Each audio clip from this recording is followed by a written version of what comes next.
Le personnage de notre protagoniste est ce sorcier nommé Caleb, et au moment où il a cliqué pour attribuer 10 points en sagesse et commencer le jeu, l'écran a clignoté et tout a disparu. Quelqu'un me secoue, espèce de salaud criminel. Réveille-toi à la vie. Le protagoniste est confus. De quoi parle ce type? Attends, j'étais juste chez moi en train de jouer. Attends, est-ce que je me suis allongé et endormi? Il rit, s'amuse, pensant qu'il est dans un rêve court, pendant que le gars lui dit d'arrêter de l'embêter par terre. Puis il s'éloigne en disant « Eh bien, tu vas bientôt mourir comme un idiot. Alors peut-être que la folie est mieux. » Cependant, avec sa main sur son dos, le protagoniste est confus. Ça fait un mal de chien, surtout que c'est un rêve. Et, mec, c'est quoi cette foule et pourquoi tout est si vif ici? L'homme à la moustache dit alors « Tout le monde ici a déjà reçu sa baguette, et pour ceux d'entre vous qui ont commis des crimes et sont devenus esclaves, ce labyrinthe est votre dernière chance de changer vos vies. C'est quoi Si vous survivez et sortez vivant, vous pouvez échapper à l'esclavage avec l'argent que vous gagnez du labyrinthe. Alors donnez tout ce que vous avez, car c'est la seule chance de devenir étudiant à l'université de magie. Notre gars au col en fourrure est effrayé. Attendez, université de magie? C'est quoi ce labyrinthe? Et pourquoi les choses ici me rappellent un peu ce jeu? Avant qu'ils ne comprennent ce qui se passe, ils envoient déjà un groupe et nous sommes à l'intérieur du donjon avec les 4 fantastiques. En regardant autour de lui, il est évident qu'il n'a aucune idée de ce qui se passe. Au moins, il sait que son personnage est clairement le Caleb qu'il a créé. Et si c'est vraiment le labyrinthe de ce jeu, les créatures qu'il rencontrera ici ne sont pas faciles à gérer. D'abord, il serait bon de jeter un coup d'œil à la situation, comprendre son statut et celui de ses amis. Mais en regardant en arrière, le gars dit « Tout le monde, ne vous inquiétez pas, tout va bien ». Le gars est en état de choc, criant comme un fou, disant qu'ils vont tous mourir. Caleb réalise qu'il est clairement tombé avec une bande de fous. Les gars ont la tête par terre, se cachant. Il dit « Hé, les gars, calmons-nous pour l'amour de Dieu, pour survivre. D'accord, il va falloir trouver une sortie. » Cependant, le gros a déjà couru désespérément en demandant de l'aide, disant de le sortir de là tout de suite. Caleb, cependant, sait que la pire chose maintenant est d'attirer l'attention des créatures autour. Mais ensuite, le bruit de la chair transpercée, le gros s'est transformé en cochon à la broche. Le gobelin est là, bavant de désir, tandis que l'autre pleure et lève les mains, disant que tout s'est passé exactement comme il l'avait prévu. L'elfe blonde est sur le point de dire quelque chose quand le gars à côté d'elle prend une lance dans la tête. Mec, les 2 misérables sont là derrière, à regarder pendant qu'elle tombe au sol en pleurant. Caleb remarque qu'en une seconde, il n'y a plus que 2, et le problème est que les gobelins viennent dans leur direction. À ce rythme, il ne pourra pas gérer, et les créatures sautent pour le frapper au cou. La lame est sur le point de toucher son cou. Il est sûr qu'il va mourir quand cela apparaît. La capacité spéciale du sablier, au tour par tour, s'active. Le temps s'arrête pendant 60 secondes pour un tour, et il a 4 actions qui s'activent automatiquement en cas d'urgence. Il fixe cette chose sans comprendre quand le système dit que c'est son tour, et que le temps commence à compter. En voyant l'écran flottant, il ne comprend pas ce qui s'est passé quand soudain il remarque que les gobelins sont figés en l'air. Il est là. Attends, le temps s'est arrêté. C'est quoi ce truc de sablier de tour? La blonde ne bouge pas non plus, tandis que Caleb remarque que c'est peut-être son pouvoir. En regardant où la lame s'est arrêtée, il réalise que la première chose qu'il devrait faire est de lever la baguette pour bloquer cette attaque qui allait toucher son épaule. En pensant à faire cela, un point d'action est réduit. Avec seulement 3 restants, il se rend compte que ça va être difficile de se défendre et de tirer en même temps. Lorsqu'il pousse un soupir, il se demande « C'est vrai, si personne ne peut bouger, pourquoi peut-il encore soupirer ?» Il pouvait aussi encore parler, et les points, quand il faisait cela, ne diminuaient pas. Puis, il se souvient que dans le jeu, il y avait un écran, avec une séquence d'action, et commence lentement à élaborer un plan. Il dépense une autre action pour bouger son corps, une autre pour se défendre, tout en visant le gobelin de droite. Et puis, il atteint le dernier, avec 4 secondes restantes et tous les points utilisés. Il crie « Boule de feu !» En même temps, le sablier se termine. Il parvient à défendre l'attaque des gobelins avec un collier, tout en utilisant la baguette pour viser celui de gauche et celui de droite, créant une rafale, les emportant tous les 2 sur le côté. L'elfe est là, ne comprenant pas, tandis que le couloir s'évaporait. Caleb est sous le choc. Il a failli mourir. Mais que diable s'est-il passé? Il ne veut pas mourir comme ces gars qui sont partis sans rien faire. Il n'est pas sûr de pourquoi cela s'est activé. Mais clairement, les choses étaient les mêmes que dans le jeu. Et au moins, personne ne comprend mieux la classe de sorcier que lui. Le problème maintenant est combien de temps il leur faudra pour trouver la sortie. Il jette un coup d'œil au corps là-bas, en pensant que la chose la plus importante est de trouver de nouveaux compagnons. Puis un regard de côté, et la blonde est choquée. L'assiette demande quel genre de talent elle a, et elle explique que c'est un truc d'éclair, mais elle ne l'a jamais utilisé. Il pense que c'est mieux que si elle n'avait rien.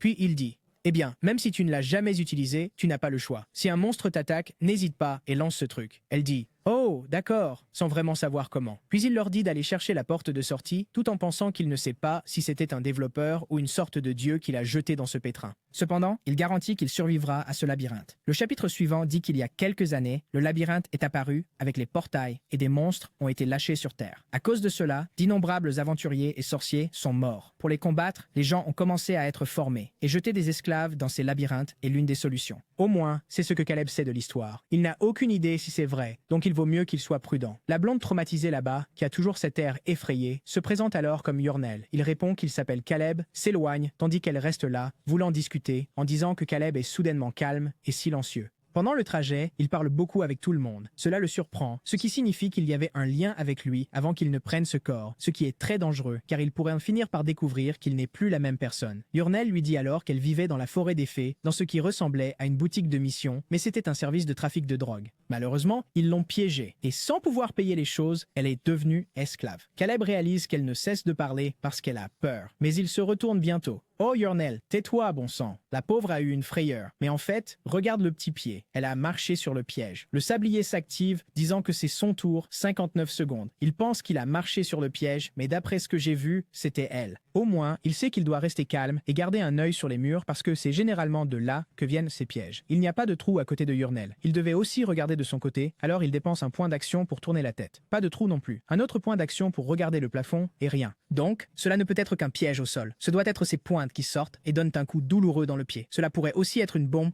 à clous, ce qui serait mauvais pour les deux. Ils seraient tous les deux complètement détruits. Mon Dieu, cela pourrait être un piège à gaz aussi, mais quel fichu donjon de débutant. Et enfin, cela pourrait être le bon vieux piège de la trappe. Cependant, il sait que, lorsqu'il a regardé en bas, il a vu que Yurnel l'avait activé. Cela signifie que ce qui va se passer affectera les deux, et ce ne peut pas être le pic dans le pied. Le problème est qu'il reste 6 secondes, 3. Il se rend compte qu'il n'a pas beaucoup de moyens pour échapper à tout cela. Puis il utilise le dernier point d'action pour déplacer son pied vers le pied du piège aussi. Ensuite, le tour se termine. Yurnel trébuche comme un idiot, se tord dans tous les sens, à moitié tombé, et se retourne en demandant pourquoi il a fait ça. Caleb avertit alors, « Yurnel, tu as marché sur le piège. Puisque cela s'active au moment où je retire mon pied, j'ai marché dessus pour qu'il ne s'active pas. » Elle est toute tordue. Mais maintenant, que faire, n'est-ce pas? Désolé, mais que faisons-nous? Il demande si elle se souvient des orques qu'ils ont tués et lui dit d'apporter la petite chose. Elle dit d'accord et part en courant. Le but était de mettre un autre type d'objet pour maintenir le piège. Petite fille, tu es intelligente, hein? J'aime bien mon garçon. 200 QI, ça en impose. Ou pas en fait, parce que 30 minutes plus tard, pas de signe de Yurnel, et il se demande si elle a marché sur un autre piège ou rencontré un genre de monstre. Vraiment, il aurait mieux valu qu'il soit plus égoïste et qu'il court en avant pour la laisser mourir seule. Mais au milieu du drame, quelqu'un appelle depuis le bout du couloir, et c'est elle qui arrive avec un grand baril, disant qu'il était trop lourd. C'est pour ça qu'elle a mis autant de temps. Caleb la remercie et lui dit de le mettre là où il est maintenant. Il sort ensuite la baguette quand il est un peu éloigné du baril et décide qu'il vaut mieux activer ce piège pour en activer d'autres à proximité en même temps. Il déplace le baril, activant l'explosion dans tout le couloir et avec cela, c'est résolu. C'était vraiment le piège à clous et ça s'est répandu partout. Heureusement, il a réussi à survivre grâce au sablier. L'endroit est dangereux, mais il a certainement de l'espoir. Avec le sablier, il peut toujours prendre l'initiative. Mais d'abord, il doit confirmer s'il peut utiliser cette chose quand il le veut. De plus, il veut s'assurer s'il peut lancer des sorts en utilisant des points d'action. À ce moment précis, un petit pied vert apparaît devant. Il dit que c'est le moment parfait. L'un des gobelins tient un arc et il commence à lancer une boule de feu. Apparemment, nous sommes dans le sablier car un point d'action est déjà parti. Il est sur le point de lancer la boule de feu tout en réalisant que lancer n'importe quel sort coûte toujours un point d'action. Mec, il a dépensé 2 points, fait 2 boules de feu. Le tour s'est terminé et apparemment 2, 3, 4, qui sait combien. Pauvre gobelin a été déchiqueté sans pouvoir rien faire. N'est-ce pas incroyable? Surpuissant, le blond est sous le choc en réalisant qu'il peut lancer 4 boules de feu avant que les ennemis ne fassent quoi que ce soit. Yurnel commente, « Caleb, tu es un tricheur. Tu as le lancement ultra rapide. Pas d'animation, pas de lancement, pas de cercle, rien. Tandis qu'elle est une pauvre chose qui peut à peine utiliser le tonnerre inutile. » Il s'en moque. Il s'éloigne pendant qu'elle continue de se plaindre, s'excusant d'être sale, inutile. Caleb la regarde en pensant, « Eh bien, une elfe ne devrait pas choisir d'être guerrière ou mage. » Puis il demande, « Oh, Yurnel, combien de mètres peux-tu sauter? » Elle s'arrête pour réfléchir et dit que dans la forêt, au moins 4 mètres. Mec, c'est un grand saut. Il sait déjà que 4 mètres représentent au moins 5 points d'agilité. Il prend ensuite cet arc de gobelin qui est mort et fait le papier parfait. Un elfe blond avec un arc, aussi classique qu'un nain avec un marteau. Elle est là, tirant la corde, disant qu'elle a déjà tiré quelques flèches dans la forêt et qu'elle se sent peut-être plus à l'aise comme ça. Le gourmand jette un coup d'œil à la taille et dit qu'à partir de maintenant, elle reste en arrière-plan pendant qu'il va garder sa baguette. À la fin, le salaud a 4 baguettes volées à tout le monde. Mais elle est contente là. Mais ensuite, celle aux oreilles pointues entend quelque chose et avertit immédiatement que quelqu'un les suit. Le protagoniste se retourne et à la fin du couloir ne remarque rien. Il va dire qu'il n'y a personne, mais elle dit qu'elle garantit avoir entendu quelque chose venir de cette direction. Puis il se souvient de quelque chose du jeu, lui dit de fermer les yeux et de compter combien de pierres se trouvent devant lui. Elle ne comprend pas trop, mais dit d'accord, et avec ça, elle se concentre et dit qu'il y a au moins 3 pierres à un pas. À ce moment-là, Caleb est sûr qu'elle a la capacité de carte sonore, tout comme dans le jeu, lui permettant de localiser des choses uniquement par le son. C'est assez évident. À ce moment-là, il demande alors combien de personnes arrivent, et elle dit 4 et il court. Caleb sait déjà. Pourquoi court-il? Il n'est pas possible de savoir, mais affronter toute l'équipe serait la pire chose, donc c'est eux qui vont courir aussi. Ils passent près de l'étang au hasard et se cachent derrière l'un des piliers. Les deux sont inquiets, attendant tout en entendant les pas s'approcher lentement, quand soudain, Caleb saute devant tout le monde, sort la baguette et demande pourquoi ils le suivent. Et le gars derrière le bouclier lui dit déjà de s'écarter et de livrer l'elfe. Évidemment, ils sont au-dessus du lac pendant qu'ils lui disent de faire ça. Le gars pointe le bouclier en disant qu'il a reçu un objet qui n'est pénétré par aucune magie. Même ses flèches ne feront rien, donc il vaut mieux qu'il remette cet elfe avant qu'il ne se batte et qu'il finisse par mourir pour elle. Il pourrait même donner au garçon une chance de rejoindre l'équipe et de survivre facilement. À en juger par l'expression faciale, ce qu'il veut est plus qu'évident. D'accord, les gars? Un verre d'eau. Le gars a soif. Allez, laissez-le s'accroupir là. Boire un peu d'eau de la rivière. Pauvre Yurnel est maintenant sous le choc, pensant qu'elle va être vendue. Cependant, Caleb ne pense pas qu'elle sera plus en sécurité avec ses gars qu'avec elle. C'est parce qu'au moins, avec Yurnel, il peut dormir en paix. Coquin. Alors qu'avec ces salauds là-bas, mec, le risque est élevé. Oh, la même histoire que survivre en tant que barbare. Tu te souviens? Oh, celui-là avait aussi un blond qui était bien nourri. Ces elfes des cavernes semblent apparemment costauds. Caleb lui dit de partir s'ils ne veulent pas mourir et Yurnel sourit en voyant qu'elle ne sera pas trahie. Mais le gars demande s'il plaisante vraiment. Le protagoniste avertit qu'il est sérieux et que ce sont eux qui finiront par mourir. Le chauve change d'expression et dit qu'ils n'ont plus d'option et dit déjà à son ami de tuer. Oups. Mais du calme, mec. Le sablier du garçon s'est activé. Le temps s'arrête et le protagoniste dit qu'il voulait clairement donner une chance. Il peut avoir l'air idiot avec ses deux baguettes, mais c'est eux qui ont fait l'erreur de s'arrêter devant lui. Avec une flaque d'éclair sous leurs pieds, il peut d'abord utiliser un sort de tonnerre. Si c'était une autre situation, une seule personne serait la cible. Mais comme ils sont 3 dans cette eau, la situation change et le premier point d'action est dépensé. L'éclair commence à partir et à ce moment-là, il en dépense déjà un autre, disant qu'au moment où ils seront électrocutés, les boucliers tomberont et c'est là que chacun prendra la balle en pleine figure. Une autre boule de feu lancée, puis une vers le type chauve. Le dernier point est consommé. Toutes ces actions ont été utilisées, son tour est terminé et mec, les pauvres gars ont cligné des yeux et maintenant il y a 2 boules de feu, un éclair frappant les bottes de tout le monde. Qui agonise, le gars crache. Les armes tombent au sol. Avant qu'il puisse faire quoi que ce soit, la grosse boule arrive déjà, explosant en dessous aussi. La fumée monte.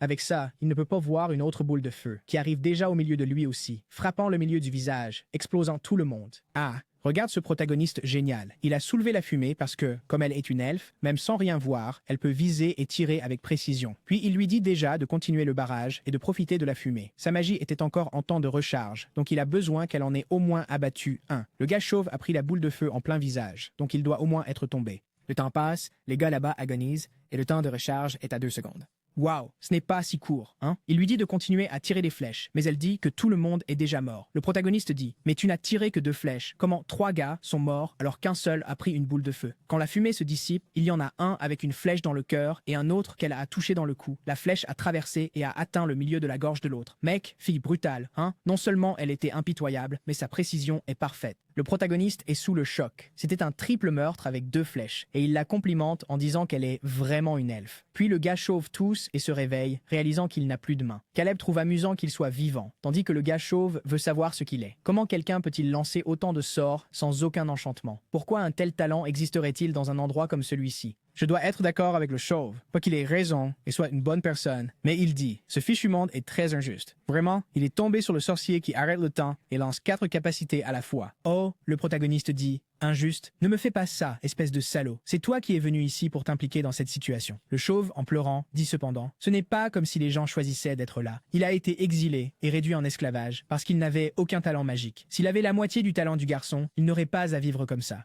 La vie était un fardeau et il est mort. Le type chauve ne mérite pas de pitié, mais il a raison. Vraiment, les choses sont injustes ici, les gars. Puis l'elfe aux flèches sexy s'excuse, disant toujours qu'elle a essayé de tuer tout le monde. Mais celui-là, c'est vrai, est resté à moitié vivant. En s'arrêtant pour réfléchir, le seul qui est resté en vie était celui qui a pris la boule de feu, n'est-ce pas? Personne n'a bougé pour elle. Lui, cependant, est plus curieux de savoir si c'est vraiment la première fois qu'elle tue quelqu'un comme ça dans un combat. Cette fille, elle a un regard fou à la Looney Tunes, et je commence à penser qu'elle pourrait être dangereuse dans d'autres domaines. Alors, mon garçon Caleb, tu ferais mieux de faire attention. Elle dit que oui, c'est la première fois qu'elle tire sur quelqu'un avec une flèche et le personnage principal dit que c'est aussi la première fois qu'il utilise la magie avec l'intention de tuer quelqu'un, mais c'était pour survivre. Il se calme et dit qu'ils vont vérifier ce que ces gars transportaient. Mais en même temps, il essaie de comprendre pourquoi il est si calme après avoir tué 4 personnes. S'il s'agissait du monde réel, il paniquerait, mais il est étrangement calme. À ce moment-là, quand les gobelins sont venus attaquer, il était sûr qu'il allait mourir et il avait beaucoup plus peur. D'une manière ou d'une autre, en peu de temps, il est déjà mentalement plus fort. Ce qui était indéniable indéniable, c'était que le mélange de chair brûlée avec l'odeur du sang était terrible. Il est là, observant avec le dos de sa main quand Urnil apporte un sac à dos et dit qu'il semble avoir pas mal de choses. En regardant à l'intérieur, il y a un petit livre, une poêle, ce qui ressemble à du pain, un couteau, une corde, et même une lettre d'un humain nommé Abysson, un maître du labyrinthe, ou une femme, qui sait. Ce dont ils sont sûrs, c'est que ce n'est pas quelqu'un qu'ils ont affronté. C'est un autre joueur qui a été abandonné et tué à cet endroit. Il devient de plus en plus clair pour lui que mourir dans ce labyrinthe est plus facile qu'il n'y paraît, sans parler du fait que même le groupe de ces gars semble étrangement organisé. Ils avaient une bonne répartition, avec le tank devant, le mage à l'arrière, et s'il n'y avait pas eu les compétences de Caleb, il n'aurait eu aucune chance de gagner. Si la situation avait été inversée, il n'aurait pas pu vaincre ces gens. Il serait mort de la même manière. Sans le sablier, il serait déjà mort, c'est certain. Et compter uniquement sur ce pouvoir et la chance n'est pas la façon dont il veut vivre le reste de sa vie. Waouh, l'évolution du garçon est assez rapide, non? Je pensais qu'il continuerait simplement à abuser du sablier, ce qu'il fera probablement, mais au moins, il essaie de devenir un peu plus indépendant. Il dit à Urnil qu'il est temps pour eux de venir, sachant qu'il a besoin d'une stratégie infaillible, du genre qui ne dépend pas des compétences ou de toute variable. Après tout, sa vie est la chose la plus précieuse qu'il possède, et il remarque clairement que ce jeu ne semble pas être quelque chose dont il va se réveiller. Si c'est sa nouvelle réalité, il doit tout faire pour survivre. Elfe, haletante, nous continuons dans le couloir sans fin. Waouh, vraiment sans fin. Ils voyagent sans arrêt depuis 12 heures. Ils affrontent plusieurs gobelins, donc c'est naturel qu'elle soit fatiguée. Dès qu'ils proposent de faire une pause, elle s'enthousiasme immédiatement et demande s'ils peuvent enfin s'arrêter un peu. Elle allume un feu de camp, s'assoit par terre et prend un petit morceau de pain. Urnil appelle Caleb et le remercie de l'avoir sauvé 2 fois aujourd'hui. Il répond que ce n'était pas grand-chose. Elle a aussi travaillé dur. Elle réplique qu'elle le sait, mais lui, par exemple, aurait pu accepter l'offre de ses gars et cela aurait été plus facile. Il esquisse un petit sourire en coin et dit « Je n'abandonnerai jamais un compagnon fiable comme toi ». Elle devient tout émue, mais il s'allonge déjà, disant au revoir, mentionnant qu'il va se reposer en premier. À ce moment-là, le système annonce qu'il est entré en état de repos et qu'il est passé au niveau 3. Il est évidemment un peu confus, non? Attends une minute, on ne monte de niveau dans ce jeu que quand on dort. Avec cela, il peut distribuer 2 points de plus. Il a 10 plus 2 en ce moment à cause de l'équipement qu'il a reçu et des premiers points qu'il a dépensés. Il se souvient que dans le jeu, avec 13 en sagesse, on peut faire exploser le bouclier d'un gobelin. Alors il l'augmente à 12 avec 2 de plus, ce qui fait 14.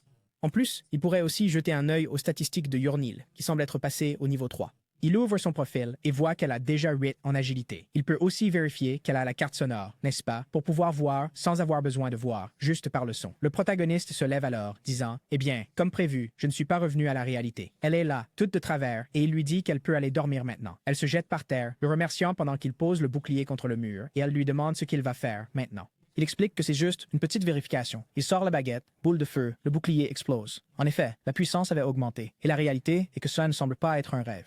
Urnil dit qu'elle est impressionnée qu'il ait fait exploser le bouclier, mais s'endort. Un long moment passe, le feu de camp s'éteint et ils sont de retour dans les couloirs. Elle veut savoir combien de temps cela va prendre pour qu'ils trouvent la sortie. Malheureusement, il trouve plusieurs chemins avec 3 voies, ce qui signifie que c'est maintenant une question de chance. Mais il est une personne malchanceuse. La scène, cependant, avance un peu plus et il a peur. C'est parce qu'il semble qu'ils ont trouvé la sortie et qu'il y a un groupe de personnes devant. À ce moment-là, il hésite un peu et dit à Urnil de rester en arrière. Ces gars-là avaient du très bon équipement et semblent être un groupe plus expérimenté. Soudain, le nain se tourne. « Hé, vous là-bas! Qu'est-ce que c'est? » Le nain. « Bonjour. Quand l'équipe d'esclaves a-t-elle été placée dans le labyrinthe? » Elle dit « Hier à 10 heures. » Et il se gratte la barbe.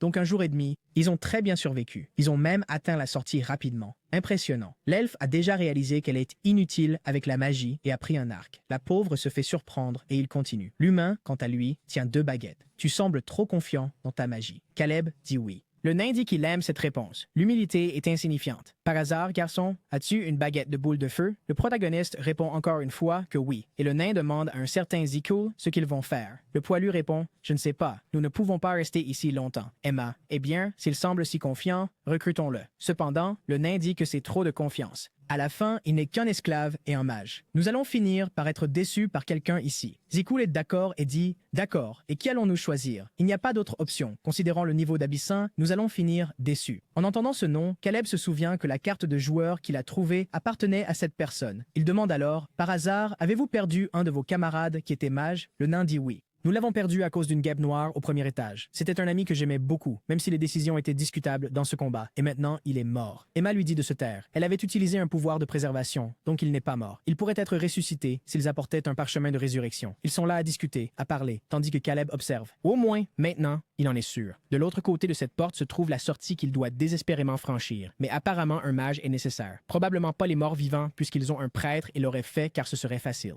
N'importe quel type de troll, salamandre, chèvre, des créatures plus normales conviendraient avec cette combinaison qu'ils ont. La seule situation qui nécessiterait un mage est un type de boss volant. Mais si c'était le cas, il s'intéresserait à Yurnel qui utilise l'arc. Il n'y a qu'un seul type de boss pour lequel ils ont nécessairement besoin d'un mage et d'un avec une boule de feu. Et avec cela, ils demandent, par hasard, le boss derrière cette porte est-il une araignée venimeuse? J'aime quand notre protagoniste utilise la logique pour comprendre les choses, n'est-ce pas? Et ça, et peur.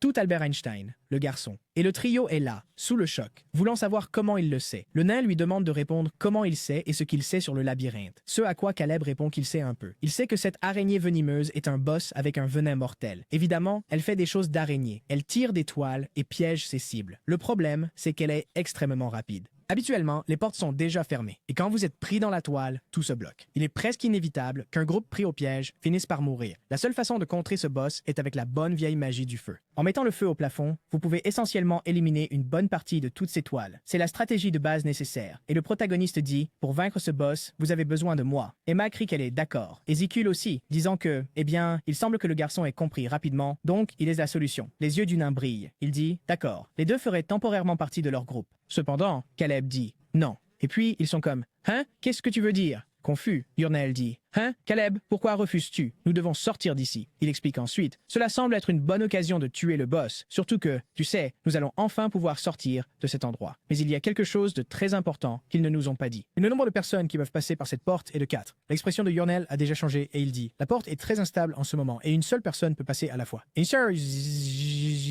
Et quand une personne passe, le processus de destruction du portail s'accélère. Il passe du bleu au vert, puis au jaune et au rouge et disparaît. À la fin, la limite est de 4 personnes. Il n'y a qu'une place dans ce groupe et il est la pièce nécessaire dans cette situation. En d'autres termes, ce que ces gars demandent, c'est qu'elle soit abandonnée. Le nain n'est pas surpris et dit « C'est une surprise que tu aies remarqué même ça. Hein, Caleb ?»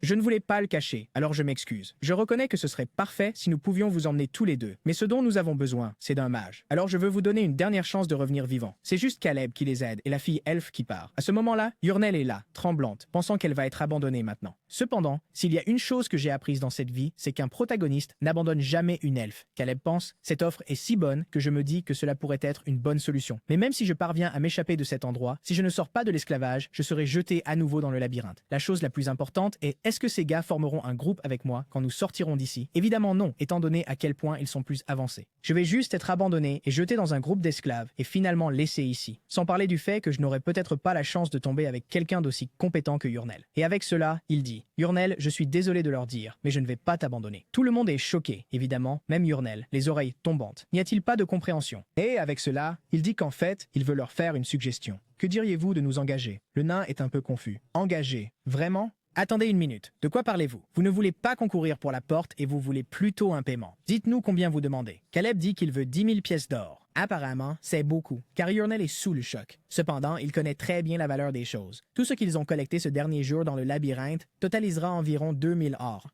En ajoutant la valeur des deux, il pense que lui et Yurnel valent ensemble environ 6000. Et en observant le groupe de ces gars, il voit qu'ils ont engagé une prêtresse, qui est extrêmement chère. En d'autres termes, ils ont non seulement assez d'argent, mais ont dû beaucoup récolter. Ils doivent vouloir s'échapper, surtout en considérant qu'ils peuvent ressusciter leur ami, Abyssin. C'est parce que la magie de préservation de l'âme ne dure pas éternellement, donc ils doivent être pressés. Zikul, en arrière-plan, dit alors « Ah, il n'y a pas grand-chose à faire, n'est-ce pas? Il n'y a pas d'autre mage, donc ce sera ce gamin. » Caleb, cependant, veut seulement accepter si la prêtresse fait un serment en termes de contrat. Emma répond que c'est d'accord, elle fera le pacte incassable. Cependant, le nain offre 9000. Le protagoniste le monte à 9500. 9300, 9500. Le pauvre nain dit que c'est impossible. Comment va-t-il poser sa tête sur l'oreiller après avoir payé 9500 pour le mage esclave? Le protagoniste, cependant, dit qu'il ne le regrettera pas, tandis que le nain sait qu'il est sûr de le regretter. Emma lui dit d'arrêter d'être têtu, car ils doivent partir de là bientôt. Tout le monde devant la porte, et Emma commence à faire le pacte. Avec le nain, Bertinin, Zikul et elle, ils engagent le groupe de Caleb, Yurnel, pour 9500. La condition pour compléter cela, est que le groupe de Bertanan parvienne à franchir la porte, et si un groupe meurt, le contrat est annulé. Les deux prêtent au serment, et avec cela, la porte s'ouvre. Il était temps d'entrer dans le repère. Nous sommes déjà à l'intérieur, des toiles au plafond, et Caleb remarque que l'endroit est plus sombre qu'il ne l'avait imaginé. Depuis le coin, ils remarquent l'un des objets neutres dans cet endroit, qui étaient des barils explosifs, et Bertanon leur dit de faire attention aux accumulations de toile au sol. De plus, avant que le boss ne commence à les attaquer, Caleb est censé commencer à brûler cette toile. Le nain lui dit de le faire, quand soudain, une toile frappe au-dessus de sa tête, manquant de peu son visage, mais il lui donne un coup et parvient à la rediriger. Il dit à ce fichu Caleb de lancer une boule de feu en l'air et de tout brûler. En regardant le plafond, le protagoniste voit le boss embêter tout le monde. Même si le boss a attaqué en premier, maintenant il est exposé. Il sait qu'il n'aura pas beaucoup d'occasions, donc pendant que ce monstre attaque, il doit causer autant de dégâts que possible. Avec cela, le bon vieux sablier s'active. Boule de feu, boule de feu, boule de feu et boule de feu. Waouh, 4 incantations en cours. Tous les points sont réinitialisés et voici 3 boules de feu entourant le boss dans le ciel. La pauvre araignée, n'est-ce pas, n'a nulle part où fuir. L'explosion se produit là-haut. Le groupe des gars est un peu confus. Voulant savoir, attendez une minute. Est-ce que c'est juste moi ou il n'y avait pas d'enchantement et 4 boules de feu sont apparues de nulle part? Caleb, cependant, leur dit de se réveiller à la vie et de se concentrer parce que l'occasion est arrivée. Avec l'expérience qu'il a de ce boss, ils ne peuvent pas manquer l'occasion de causer autant de dégâts que possible au début. Il appelle Yurnel qui tire une flèche. 2. Pendant que le boss tombe, 3, 4, 5. Mon Dieu, elle a envoyé la séquence. 3 ont touché la carapace. Avec ça, il lui dit d'attendre une seconde en réalisant que son arc gobelin est inutile contre ce boss. Le monstre tombe au sol, crachant du feu partout. Il demande immédiatement un sort de bouclier à Emma, qui dit que c'est bon et dit à Zeg d'y aller dès que l'araignée commence à bouger. Le gars est en colère, disant au fichu débutant de ne pas lui donner d'ordre. Mais à ce moment-là, l'araignée se lève et il finit par obéir et y va. Le monstre vient lui donner 2 coups de griffe. Il l'affronte, active un saut d'embuscade et coupe 2 pattes avant. La créature agonise, tombe avec son arrière-train face à tout le monde. Bertanon dit que ça va exploser et dit déjà à Emma d'obéir au garçon. Bouclier de consolation levé et Caleb réalise qu'au moins le nain connaît les schémas de cette créature.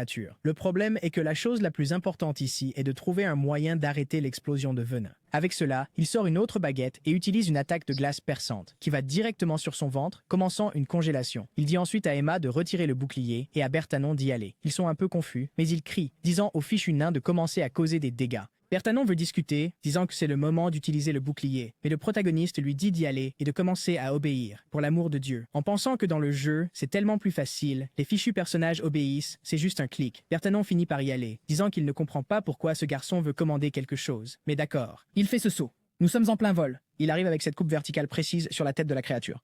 De la fumée partout, une hache baignée de venin et tout le monde célèbre. Pendant ce temps, Caleb est là, un peu hésitant. Apparemment, ces gars ne savent même pas que lorsque l'araignée venimeuse meurt, il y a une chance d'activer la deuxième phase. Les gens, cependant, sont tous là à commenter la victoire. Pour un boss du premier étage, c'était plus facile qu'il ne l'imaginait. Yurnel, cependant, a demandé « Tête en l'air, pourquoi restes-tu là avec cette baguette vers le plafond? Es-tu fou ?» Cependant, il lui dit de lever les yeux, et quand elle se tourne, son expression change. Les amis veulent savoir pourquoi il crie, et avec ça, l'expression de tout le monde change aussi. Il y avait une étendue infinie d'œufs au plafond. Tout le monde est sous le choc. Elle m'a dit. Personne n'a prévenu qu'il y aurait une deuxième phase. Bertanon est effrayé et dit que c'est la première fois qu'il vit cela, lui aussi. Avec cela, le protagoniste appelle Yurnel et lui dit de faire rouler ce tonneau. Elle va au coin mignon et le lui lance. Le protagoniste dit déjà à Bertanon de le lancer en l'air. Il était un peu confus, mais Caleb lui dit juste d'obéir. Il dit déjà à Emma de mettre une arme légère sur la flèche de Yurnel. Apparemment, tout le monde obéit et elle lance déjà le sort. Et Yurnel tire la flèche, la dirige vers le plafond, touchant le milieu de l'étendue 2. À ce moment-là, Bertanon dit qu'il peut maintenant voir parfaitement et lance aussi le tonneau en l'air. Lorsque le tonneau atteint le point le plus haut, Caleb active le sablier. Boule de feu. Et apparemment, ça va être encore une de ces séquences. C'est ça, 4 vers le plafond. Tout explose dans la grotte encore une fois, et maintenant l'équipe est un peu confuse. Attendez une minute, incantation silencieuse, avec activation à grande vitesse, avec 4 sorts en même temps. C'est étrangement facile. Bertanon pense déjà, ce gamin a quelque chose d'étrange. Il est esclave, mais ce talent est complètement hors du commun. D'où vient ce gamin? Et avec cela, le portail s'ouvre. Caleb est épuisé, disant « Ouf, c'est enfin fini ». Il pense « Honnêtement, c'est tellement plus facile quand on a une équipe expérimentée ». C'est juste un peu frustrant parce que, contrairement à un jeu, je contrôle très peu de choses. Soudain, Zeg fait une grimace et exige que le gamin révèle qui il est vraiment. Tout intrigué, il veut savoir qui est ce garçon qui a réussi à conjurer tant de choses à la fois. C'est un gamin incroyable. Le protagoniste dit que ce n'était rien de spécial, mais ils insistent, disant qu'ils lui en doivent une. Bertanon avoue « je suis impressionné ». Ce n'est pas le genre de compétence qu'un esclave devrait avoir. Que faisais-tu dans ce monde avant d'arriver ici? Caleb se souvient qu'il n'était qu'un nerd, mec, jouant à des jeux toute la journée. Et avec ça, il dit qu'il n'a jamais été plus qu'un esclave. Rien de spécial. Le nain répond, « Eh bien, je comprends, n'est-ce pas? Tout le monde ne veut pas révéler sa propre histoire. » Yurnel commente alors qu'elle n'aurait jamais imaginé qu'il gagnerait sans subir de dégâts. Bertanon est d'accord, disant qu'il n'a accepté la proposition que parce qu'il pensait qu'il mourrait rapidement, ce à quoi Caleb répond que c'est précisément parce qu'il imaginait qu'il penserait cela qu'il a fixé ce prix. Le nain dit qu'il est intelligent, mais que ce n'est pas encore fini. Caleb est d'accord et Zeg trouve cela étrange, n'est-ce pas? Que doit-il se passer d'autre? La porte est juste devant tout le monde. Le protagoniste explique. Nous devons finaliser ce contrat au village. Emma dit, eh bien, oui, c'est une situation étrange puisque le contrat dit que nous devons passer par le portail pour que cela soit terminé. Jusque-là, c'est un peu incomplet. Yonel trouve cela un peu injuste, disant, quoi? La porte est juste là. N'est-ce pas juste une question de traverser et c'est tout? Emma, cependant, explique que, malheureusement, tout contrat fait pour la déesse de la justice doit être complété exactement comme écrit. En d'autres termes, Yurnel et Caleb devaient passer par la porte. Ah, maintenant je comprends le petit contrat qu'il a fait. Je suis un peu confus. D'accord, voyons ce qui va se passer. Yurnel veut savoir, non, n'est-ce pas? Et s'ils ne peuvent pas passer? À cela, Emma répond que le contrat sera alors considéré comme échoué et que toute l'équipe pourrait être tuée et le contrat annulé. Elle est un peu stupéfaite, tandis que Caleb pense qu'il avait déjà imaginé que personne n'apporte 10 000 pièces d'or dans un donjon. La règle a été faite de manière à piéger quiconque ne peut pas sortir vivant. Et l'ami demande, n'est-ce pas, Caleb, savais-tu ces règles? Il dit, oui, chaque contrat n'est complété que lorsque tu quittes le donjon. Zikal applaudit alors et dit, cela explique pourquoi ce radin de Bertanan a accepté un tel marché. Mais ensuite il dit, hé, gamin, tu es trop talentueux pour mourir ici comme ça. Tu ferais mieux de sortir vivant d'ici et de voler tout ce que ce nain a. Il semble qu'ils vont partir avant eux, mais le protagoniste et Yurnil doivent partir ensemble, n'est-ce pas? Donc, ils pourraient devoir trouver une autre sortie. Je pense que c'est ça. Et avant de partir, notre protagoniste va à l'arrière et dit que ce sac à dos appartenait à leur compagnon. À ce moment-là, Bertanan est surpris et court, voulant savoir s'il parle d'Abyssone. Il attrape et demande. Où est son corps? Le protagoniste dit qu'il n'a pas vu le corps. Ils ont obtenu cela après avoir combattu un autre groupe. Les gens comprennent maintenant ce qui s'est passé et pensent que c'est une sacrée coïncidence. Bertanen dit immédiatement « Je suis sûr que tu veux quelque chose pour me rendre ce sac à dos. » Et Caleb dit que tout ce qu'il veut, c'est le sac à dos lui-même. Ils peuvent garder n'importe quel objet de celui qui est mort. Le nain trouve cela étrange. C'était trop peu. Mais si c'est le cas, c'est bien. Ils prendront les affaires d'Abyssone et leur donneront de la nourriture. Caleb demande s'ils retournent bientôt au labyrinthe, et ils disent que non pour l'instant. Ils ont vraiment besoin de partir, d'aller en ville et d'acheter un autre parchemin. Ils avaient déjà apporté un autre parchemin, mais Abyssone était déjà mort et ressuscité. Caleb pense que ce type pourrait renoncer à aller dans les donjons, non? Ça ne fait que causer des problèmes. Puis Bertanan dit que de toute façon, Caleb était 1 million de fois meilleur qu'Abyssone. Ils auraient dû le recruter dès le début.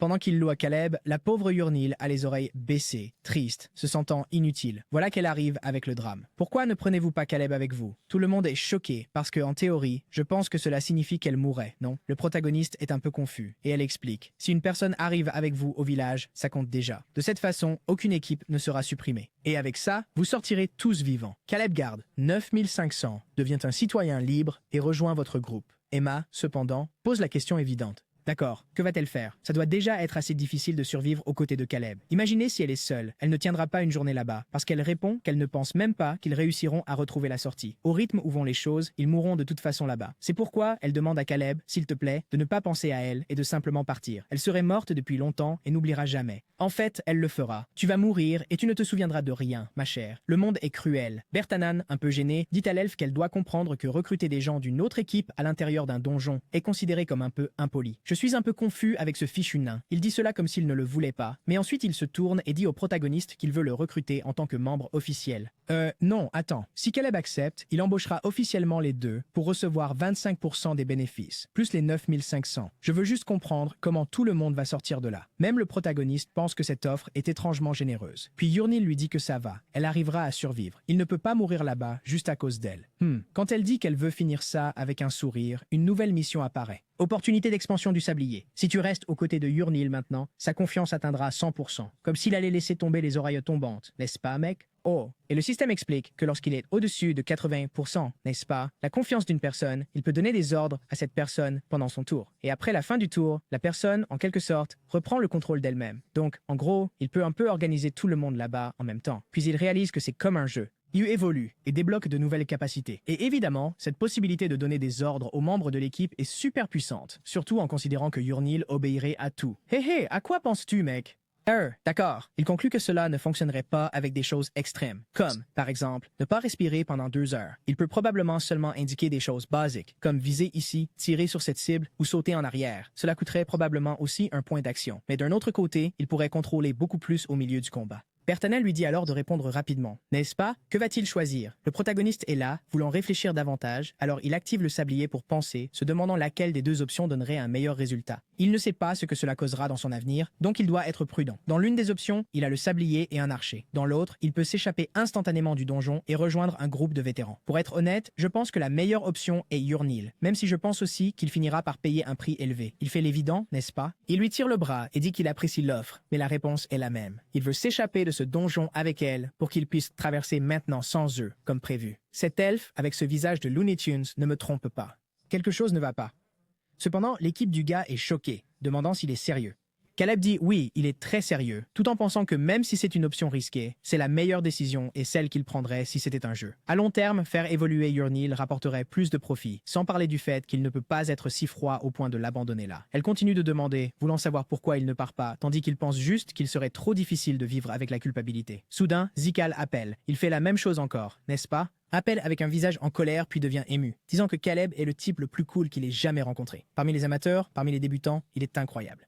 Personne ne comprend rien, et Bertanen dit qu'il veut Caleb encore plus maintenant. Emma dit qu'elle ne veut pas rompre la connexion émotionnelle là-bas, mais comment compte-t-il gérer le boss de la prochaine porte? À quoi le protagoniste répond par une question, voulant savoir s'il peut emporter le cadavre de l'araignée avec lui. À ce moment-là, le nain change d'avis, disant « Hors de question. Le sentiment est une chose, l'argent en est une autre. » Caleb dit qu'il veut l'acheter et réduire 1500 de la dette de 9500. Puis Bertanen demande si son nom est assez nouveau. Elle se rend compte que l'imbécile ne connaît même pas son nom jusqu'à présent. Je la complimente, n'est-ce pas, en disant qu'elle est une fille très sincère et qu'elle est prête à se sacrifier pour Caleb, et que c'était plus cool que la conjuration de quadruple boule de feu. Et c'est pourquoi il espère qu'ils reviendront tous les deux vivants. Avec ça, il remet quelques potions et dit que c'est un petit cadeau pour qu'ils puissent survivre. Zikal s'excuse, disant qu'il n'a rien à donner, n'est-ce pas? Mais quand ils sortiront de là, ils boiront quelque chose ensemble. Et Emma dit que dès qu'ils sortiront, ils devraient aller à Nata, le temple de Nathaniel, et chercher la prêtresse Emma. Elle sera là, attendant avec leur récompense. Elle invoque une bénédiction de Nathaniel et dit qu'elle demandera à Dieu d'assurer leur vie. Le protagoniste sait que cette bénédiction est bonne. Elle utilise beaucoup de mana, mais elle augmente toutes les statistiques d'un point pendant 12 heures, plus une immunité à certaines malédictions de décomposition.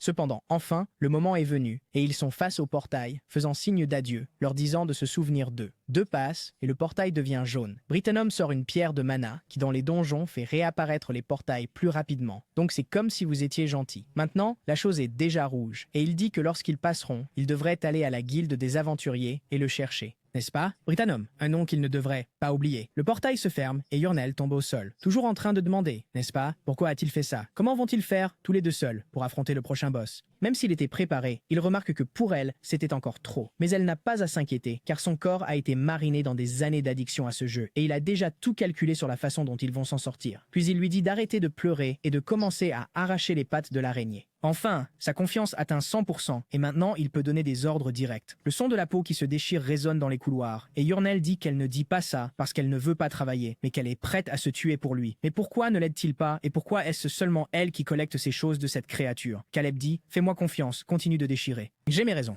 Il ne veut pas expliquer, mais la vérité est que, parce qu'elle a plus de dextérité que lui, les chances que les choses se passent bien quand elle le fait sont plus élevées, sans parler du fait qu'il veut encore étudier cette capacité d'expansion.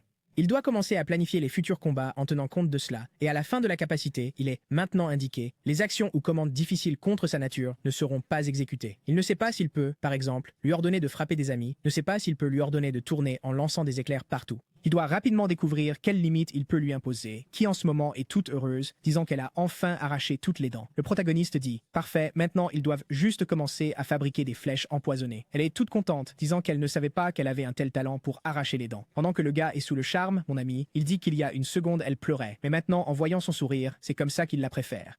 Déclare-toi déjà, mec, c'est le chapitre 7 et le gars est déjà, comment? Prêt à proposer. Puis il explique qu'il faut combiner la flèche du gobelin avec une dent empoisonnée pour créer, c'est ça, des flèches empoisonnées. Yurnel dit qu'elle comprend la logique, mais qu'elle ne pourra pas beaucoup aider dans le combat, n'est-ce pas? Alors à quoi bon? Il explique qu'elle ne comprend pas. La raison pour laquelle elle ne peut pas beaucoup aider, c'est parce que son arc est très mauvais.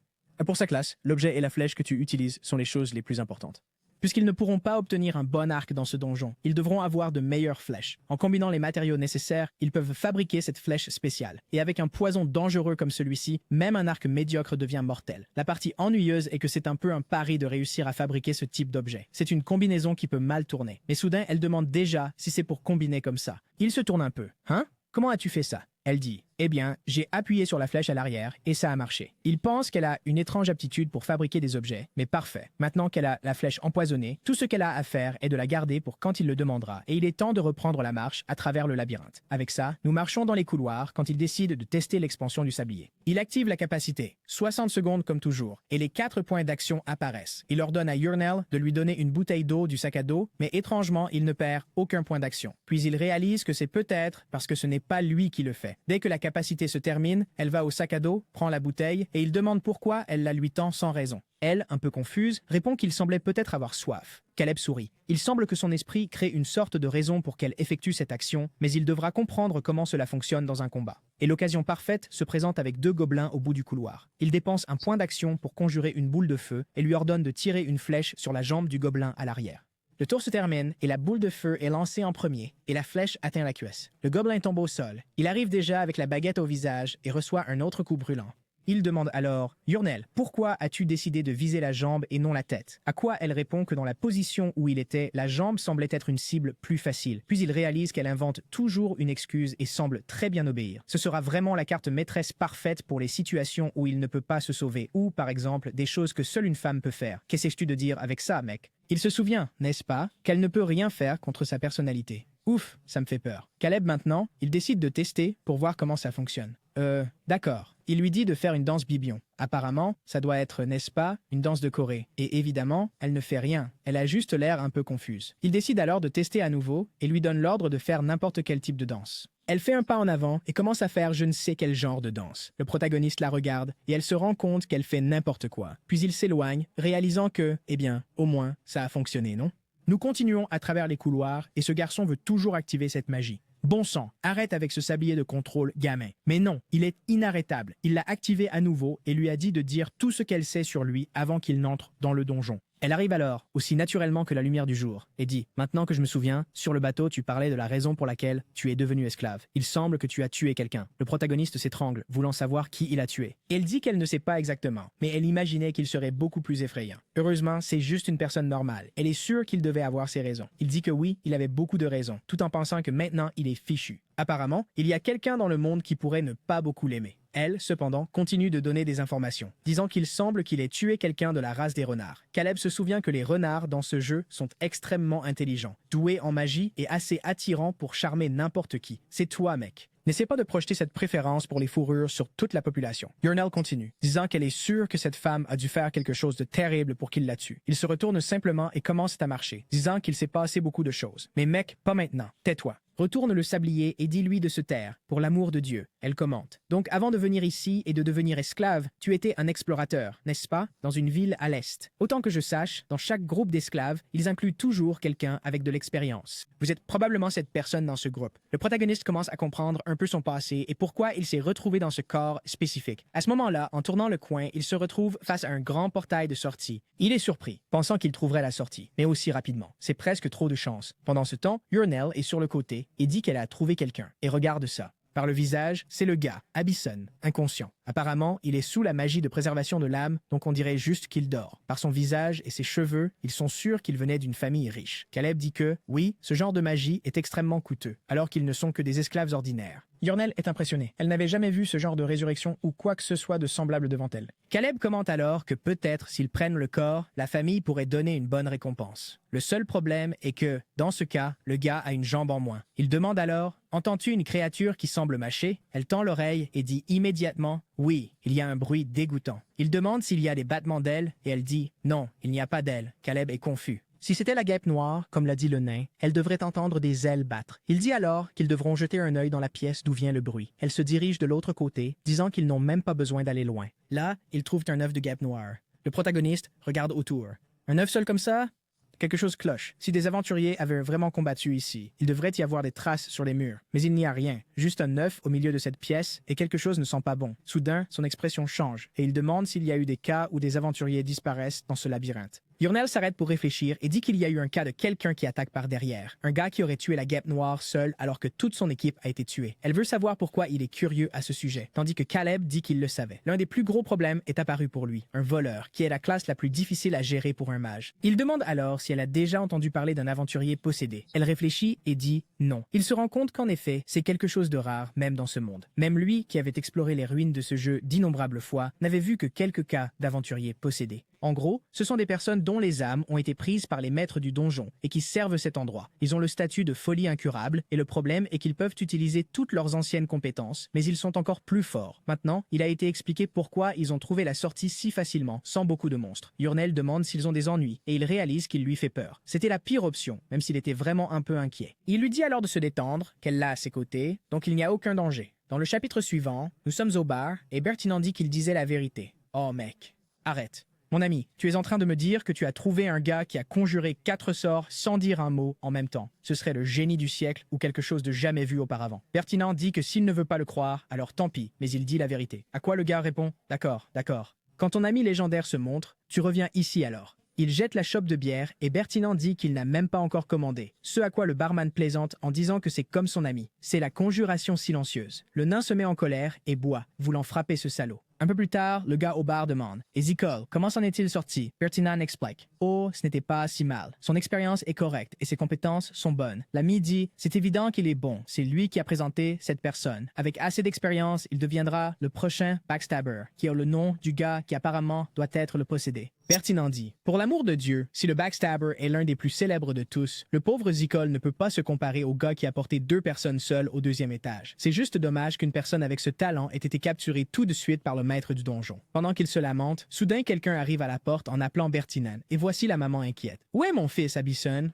Est-il vrai que mon fils est mort? » Bertinan se tourne. C'est vrai, malheureusement. Il est allé seul chercher la sortie et s'est fait piquer par la guêpe noire. Donc, vous savez, je pense que c'est fini. La femme est choquée, demandant s'il dit la vérité. La pauvre s'évanouit, disant qu'elle lui avait demandé de s'occuper de lui. Comment a-t-il pu mourir comme ça lors de cette mission? Le frère, cependant, dit à la mère de se calmer. Il est toujours sous la magie de préservation de l'âme. Il regarde ensuite sur le côté et dit « Bertinan, écoute. Je sais que la mort d'Abyssone n'est pas de ta faute, et je sais aussi que la famille Bertaven ne serait pas assez stupide pour laisser cela se terminer ainsi. Vous aviez déjà un plan de sauvetage, n'est-ce pas? » Bertinan répond simplement « Détends-toi. La préservation de l'âme dure 1 semaine, donc ce sera facile de le ressusciter. Le parchemin arrive dans 2 ou 3 jours, et ensuite nous irons le chercher. Waouh, ils vont devoir chasser le corps dans le donjon. Ouf! » Le gars demande comment, et Bertinan montre qu'il a un de ses objets. Donc c'est juste une question d'utiliser la magie pour retrouver les objets perdus. Le gars aux cheveux platine demande comment il a obtenu ça, et Bertinan dit qu'un certain mage génial l'a trouvé pour lui. Le gars est curieux, et le gars derrière le bar dit « Oui, c'est le mage génial, l'esclave qui lance 4 sorts en 1 seconde sans dire un mot. » Le nain fou ici croit que cette personne existe. Apparemment, personne n'y croit. Le gars pense déjà « Pour l'amour de Dieu, pourquoi y aurait-il un esclave avec ce niveau de talent ?» Et il dit à Bertinan d'arrêter au moins avec ses blagues stupides. La mère dit à Clarence de réfléchir de l'autre côté. S'il y a un mage de génie, peut-être qu'il peut aider à récupérer le corps, ce à quoi Bertinan dit que c'est possible. Son groupe avait 2 personnes. Clarence, cependant, se tourne et dit « Ah oui, un groupe avec un esclave et 2 personnes à cet étage. Clairement, ils n'ont aucune chance de les sauver. » Mettons, pour l'amour de Dieu, une récompense pour quiconque récupère le corps. Pendant qu'il dit cela, il y a un crocodile aux yeux brillants qui se lève immédiatement et veut savoir combien ils paieront. Ce ne sont que les contre-attaques. Ils opèrent au 3e étage. Ils ne sont pas maladroits comme le groupe stupide de Bertinan. Mais Clarence lui a lancé un regard et lui a dit de se taire et le crocodile a été choqué. Il s'est enfui là-bas vers le reste de son groupe. Si tu es si courageux, entre là-dedans et sauve ton propre frère. Il dit qu'essayer de résoudre les choses avec de l'argent dans cette situation n'attirera que des gens bizarres. La mère veut toujours savoir, d'accord, alors comment allons-nous résoudre ça? Le garçon m'obéira, mec. Il dit qu'il ira là-bas lui-même avec le groupe de Bertinan. Je pense que j'ai aussi activé le sablier ici. Bertinan dit, eh bien, si le mage du 5e étage vient avec nous, ce sera facile. Clarence répond simplement que, bien sûr, il y va. Il va ramener son frère. Et en plus, il est curieux de savoir qui est ce génie de sorcier. Pauvre Caleb, il n'a même pas quitté le labyrinthe, et il est déjà recherché. Aussi, grande gueule, nain agaçant. Mec, arrête de parler de lui à tout le monde. De retour avec le gars célèbre sur Instagram, il dit à Yurnel de ne pas abandonner. Elle demande de quoi il parle. Il dit « Je sais que nous devons attendre le pire groupe. Mais tant que nous avons cette larve qui mourra de faim dans quelques jours, tout va bien. C'est parce qu'elle est l'enfant du chef de l'étage, donc tout autre monstre qui la sent s'enfuit immédiatement. L'inconvénient, c'est que dès qu'elle meurt, tout le monde le remarquera et commencera à bouger. Elle demande alors s'il ne devrait pas simplement se diriger vers la prochaine sortie. Mais il dit que ce sera impossible. Si ce traître est vraiment libre et tue tout le monde, c'est impossible pour eux. Le meilleur plan dans l'esprit de Caleb était qu'ils trouvent ce type et parviennent à l'attaquer. Ce sera difficile, même s'ils ne sont pas faibles. Yurnel, cependant, est inquiet, demandant s'ils ont vraiment une chance de vaincre ce type considéré comme l'un des meilleurs. Il dit « Oui, il y a un moyen, bien que ce soit assez difficile. » La courageuse, excitée, dit que peu importe ce que c'est, elle fera de son mieux. Il dit « Très bien alors, mais la stratégie va être un peu intense. » Un peu plus tard, des explosions se produisent. Les gobelins sont tous sous le choc, électrocutés, abattus d'une balle dans la tête. Caleb dit qu'ils vont subir un entraînement infernal à partir de maintenant. Le premier objectif était de tuer au moins 100 gobelins. Avec cela, ils ont chargé en avant, flèches, boules de feu, électrocutés, les pauvres créatures se faisant toutes battre. Cette formation malhonnête sur les petites créatures du premier étage qui n'ont aucune chance. Puisque 5 est la limite à cet étage et qu'ils ont atteint 4 après avoir tué le boss, ils ont juste besoin de cultiver pour atteindre le maximum. C'est parce que ce niveau 5 a le potentiel de débloquer une compétence supplémentaire. En plus, ils vont collecter autant de pierres magiques que possible. Avec cela, il dit à Yurnel qu'ils vont maintenant chasser le chaman gobelin. C'est la seule créature sur cet étage qui laisse tomber des parchemins. Et le garçon ne s'arrête pas. Il veut cultiver en toute hâte.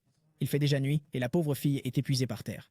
Caleb, cependant, est content que tous les préparatifs soient terminés, tandis que Yurnel dit qu'elle se sent comme cette larve, de plus en plus faible. Il révèle que, oui, la situation dans ce cas est également dangereuse, car elle va bientôt mourir puisqu'elle n'a pas mangé depuis 2 jours. Elle dit qu'ils ont l'option de donner l'abyssum à la créature pour qu'elle mange, n'est-ce pas? De cette façon, cela durera plus longtemps. À quoi il répond que ce serait de la folie. Donner un corps préservé avec cette capacité à une créature pour qu'elle le mange, c'était l'un des plus grands crimes. De plus, ils ont heureusement obtenu tous les objets dont ils ont besoin. Yurnel voit le tonneau d'orque plein d'eau, imagine que, oui, cela doit faire partie de son plan. Il dit, oui, tout est presque prêt. Maintenant, reposons-nous, car bientôt nous allons faire un petit désordre. Il s'allonge, disant que, d'accord, alors il va dormir en premier. Et elle s'approche, ce qu'il ne sait pas, n'est-ce pas? Pourquoi ce salaud dort-il toujours en premier? Il doit y avoir une raison, parce qu'il continue de penser qu'ils ont raison, qu'il doit dormir pour monter de niveau, tous les deux, et en plus, faire les plans. Plus vite il dort, plus ils deviennent forts. Donc c'est la chose la plus importante. Il dit qu'il la laissera dormir 30 minutes de plus, et avec ça, elle devient toute contente, disant « D'accord alors ». Elle se tourne, lui disant de dormir bientôt, et il dit de se réveiller dans 2h30. Encore une fois, dans l'état de repos, tous deux au niveau 4 à 5. Et maintenant, vous pouvez choisir une nouvelle compétence spéciale. Dans le prochain chapitre, ils se tiennent à la porte et Yurnel dit « Hey, Caleb, je ne te doute pas, mais veux-tu vraiment affronter le boss? » Comme ça, il répond simplement « Ne me doute pas, ce que tu vois n'est pas tout ce qu'il y a. » Wow, il devient philosophique. Elle est un peu sceptique, surtout qu'il a la coquille de la créature autour de lui et ça semble puer parce que c'est gâté. Cependant, il lui dit de lui faire confiance, affirmant que cette coquille d'œuf de guêpe est extrêmement résistante et que la créature est maintenant un animal de compagnie. La pauvre chose dit « S'il vous plaît, rendez-moi. » La porte s'ouvre, le trio entre et waouh, il y a un trône avec un gars aux cheveux rouges assis dessus. Caleb s'en fiche. Il sort 2 baguettes et défie le gars de l'affronter, mais celui-ci ressemble à un vrai boss final. En un clin d'œil, il est déjà derrière le trio. Wow, voilà le poignard. Mais ce qu'il ne s'attend pas, c'est que le tour soit activé. Caleb est surpris. Je ne peux même pas voir, mais s'il a disparu devant nous, il a dû utiliser la capacité saut d'embuscade et est derrière nous. Heureusement, j'avais anticipé ce mouvement standard et je visais déjà vers l'arrière. D'abord, je dois le frapper avec une attaque quadruple de foudre. En même temps qu'il donne cet ordre, il dit à Yurnel que si ce type s'effondre sous le choc, elle doit lui jeter de l'eau. Avec cela, toutes les actions possibles, y compris les 4 points dans son action, sont utilisées et le temps se débloque. Le boss subit la séquence de foudre. Yurnel attrape un seau et le lui jette dessus. Le monstre est confus. Et Caleb sait que maintenant qu'il est affligé par l'état mouillé, c'est le moment de contre-attaquer. Il envoie un pic de glace, mais le boss semble esquiver en utilisant le seau d'ombre. Cependant, le protagoniste sait que ce type doit avoir utilisé tous ses temps de recharge de capacité de mouvement. Il dit à Yurnel « Je vais soulever le baril ». Tu lui tires dessus avec une flèche. Elle obéit immédiatement. La flèche atteint parfaitement sa cible, éclaboussant de l'eau partout dans la pièce, et une fois de plus, il active le pic de glace. Le sol entier de la pièce gèle et le boss regarde avec colère. Caleb veut savoir ce que ce type va essayer maintenant. Les seules capacités qui peuvent le sortir de cette situation sont des pas prudents ou marcher sur les murs. Wow, mais il a été distrait parce que quelque chose le frappe en plein dans la poitrine et brise la coquille d'œuf. Au moins, il est juste repoussé et dit à Yurnel qu'il va bien. Il vient de perdre l'armure. Cependant, il est choqué que le gars ait utilisé la capacité de lancer depuis cette distance et ait causé ses dégâts. Sa chance est que la distance et la coquille d'œuf ont assuré sa survie. Mais le boss a utilisé une autre capacité pour ramener la dague dans sa main et commence à disparaître. Caleb appelle Yurnel et lui dit de le localiser avec une flèche. Elle active son ouïe fine, l'entend marcher sur le mur au-dessus et tire une flèche dans cette direction. Le boss, en plein mouvement, remarque la flèche arriver et parvient à se défendre, mais son invisibilité est coupée. D'en haut, fixant les deux, il va sortir une grenade de son dos. Le problème problème pour Caleb est que le sablier était encore en temps de recharge. Aïe, il restait encore 15 secondes pour l'utiliser. Mais le gars rit, disant que c'était le moment qu'il attendait. Le fou a lancé un pic de glace sur le bébé guêpe là-bas. Il avait monté de niveau juste pour créer cette opportunité. C'est parce qu'il a reçu la capacité frénésie meurtrière. Et avec ça, il active le sablier. La capacité qu'il a reçue restaure 2 points d'action lorsqu'il vainc un ennemi. Évidemment, la capacité a aussi un temps de recharge et ne peut être utilisée qu'une fois par combat. Mais avoir gardé cette créature à ses côtés a créé l'opportunité parfaite, car le gars est maintenant suspendu en l'air. En visant, il sait qu'il doit toucher une balle de ping-pong à 10 mètres de hauteur en plein vol, ce qui n'est pas facile. Comme l'électricité est un point plus précis, il décide de l'utiliser, et avec cela, les points s'épuisent. 2 éclairs jaillissent de sa main, l'un touchant la grenade dans la main du boss, explosant tout en plein air. Caleb sourit, disant qu'il n'est pas étonnant qu'il ait été tireur d'élite dans l'armée. Il demande ensuite à nouveau l'emplacement à Yurnel et dès qu'elle pointe, il envoie une autre lance de glace. Mec, celui-ci touche le boss en plein dans la poitrine, qui est maintenant complètement gelé. Caleb sait qu'au moins maintenant, avec l'effet de gel, il est impossible pour lui d'esquiver. Il dit à Yurnel de tirer. Une flèche empoisonnée vole dans la direction, et wow, elle semble avoir touché le boss en pleine poitrine. Caleb célèbre, disant que peu importe la distance, c'est la fin pour cette créature. C'est parce que même si le poison n'entre pas dans le sang, rien qu'en respirant, le boss en absorbera suffisamment. Oui, Caleb, mais une chose que je sais dans la vie, c'est que quand tu célèbres, ton plan tourne généralement mal. Le boss est tombé. Il sait que cette créature subira 20 points de dégâts par seconde pendant 20 secondes. Même s'il ne peut pas voir la barre de points de vie, cela se terminera bientôt. Mais il a trop parlé et l'expression a changé. Soudain, il y a une lumière rouge dans la fumée. Il dit à Yurnel qu'il est temps pour le plan B, la situation qu'il espérait ne pas rencontrer, et aussi la raison pour laquelle les aventuriers possédés dans le labyrinthe sont si dangereux. Le fait que dans certaines situations, ils peuvent même utiliser les capacités spéciales qu'ils avaient quand ils étaient des personnes. La bonne nouvelle pour Caleb est qu'il s'attendait déjà à ce que cela se produise et à élaborer un plan B. Nous entendons une conversation qu'ils ont eue un peu plus tôt, et le pauvre bébé guêpe en arrière-plan regardant tout savait déjà qu'il allait mourir. Caleb a dit « Il suffit que tu tires une flèche empoisonnée et que tu regardes ce qui se passe. » Confuse, elle a trouvé cela étrange, n'est-ce pas? Surtout parce qu'utiliser les deux leur donnerait plus de chance. Mais le protagoniste répond « Ils ont dit que ce type a vaincu la guêpe noire tout seul, et je trouve ça étrange. La seule façon pour lui de faire quelque chose comme ça, c'est s'il avait un moyen de neutraliser le poison. »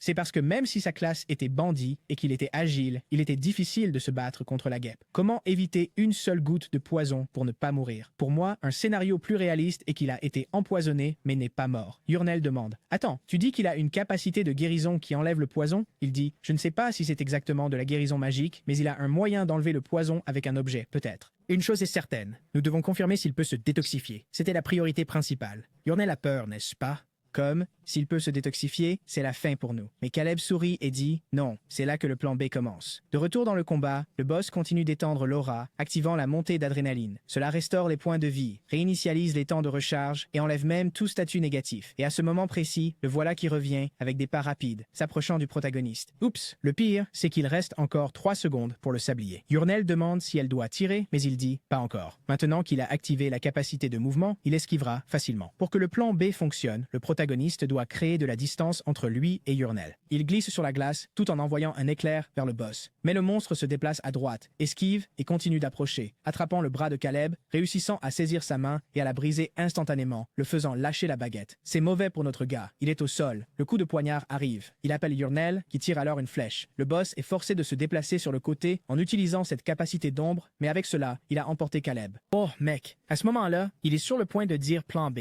Mais une attaque arrive directement sur son ventre. Mais attends, Yurnel crie. Mais je n'ai pas vu une goutte de sang. Attends, juste parce que je l'ai dit, je l'ai vu. Mec, il a transpercé le garçon. À ce moment-là, il sort une des potions qu'il a obtenues du nain, mais le fichu bandit a fouillé dans sa poche pour en voler une aussi. Au même moment, la potion tombe par terre et le boss est déjà de nouveau face à face. Mais cette prise de potion a donné assez de temps pour que le sablier s'active. Le coup de poignard était presque à sa poitrine, et Caleb dit « Merci, imbécile, d'être tombé dans mon piège. » Yurnel est loin et il dit que le plan B est en cours. Depuis le début, il voulait encaisser ses attaques en utilisant la potion. Cela signifie que le prochain coup de poignard ne le tuera pas. Boire la potion et manipuler le parchemin ont déjà utilisé 2 points.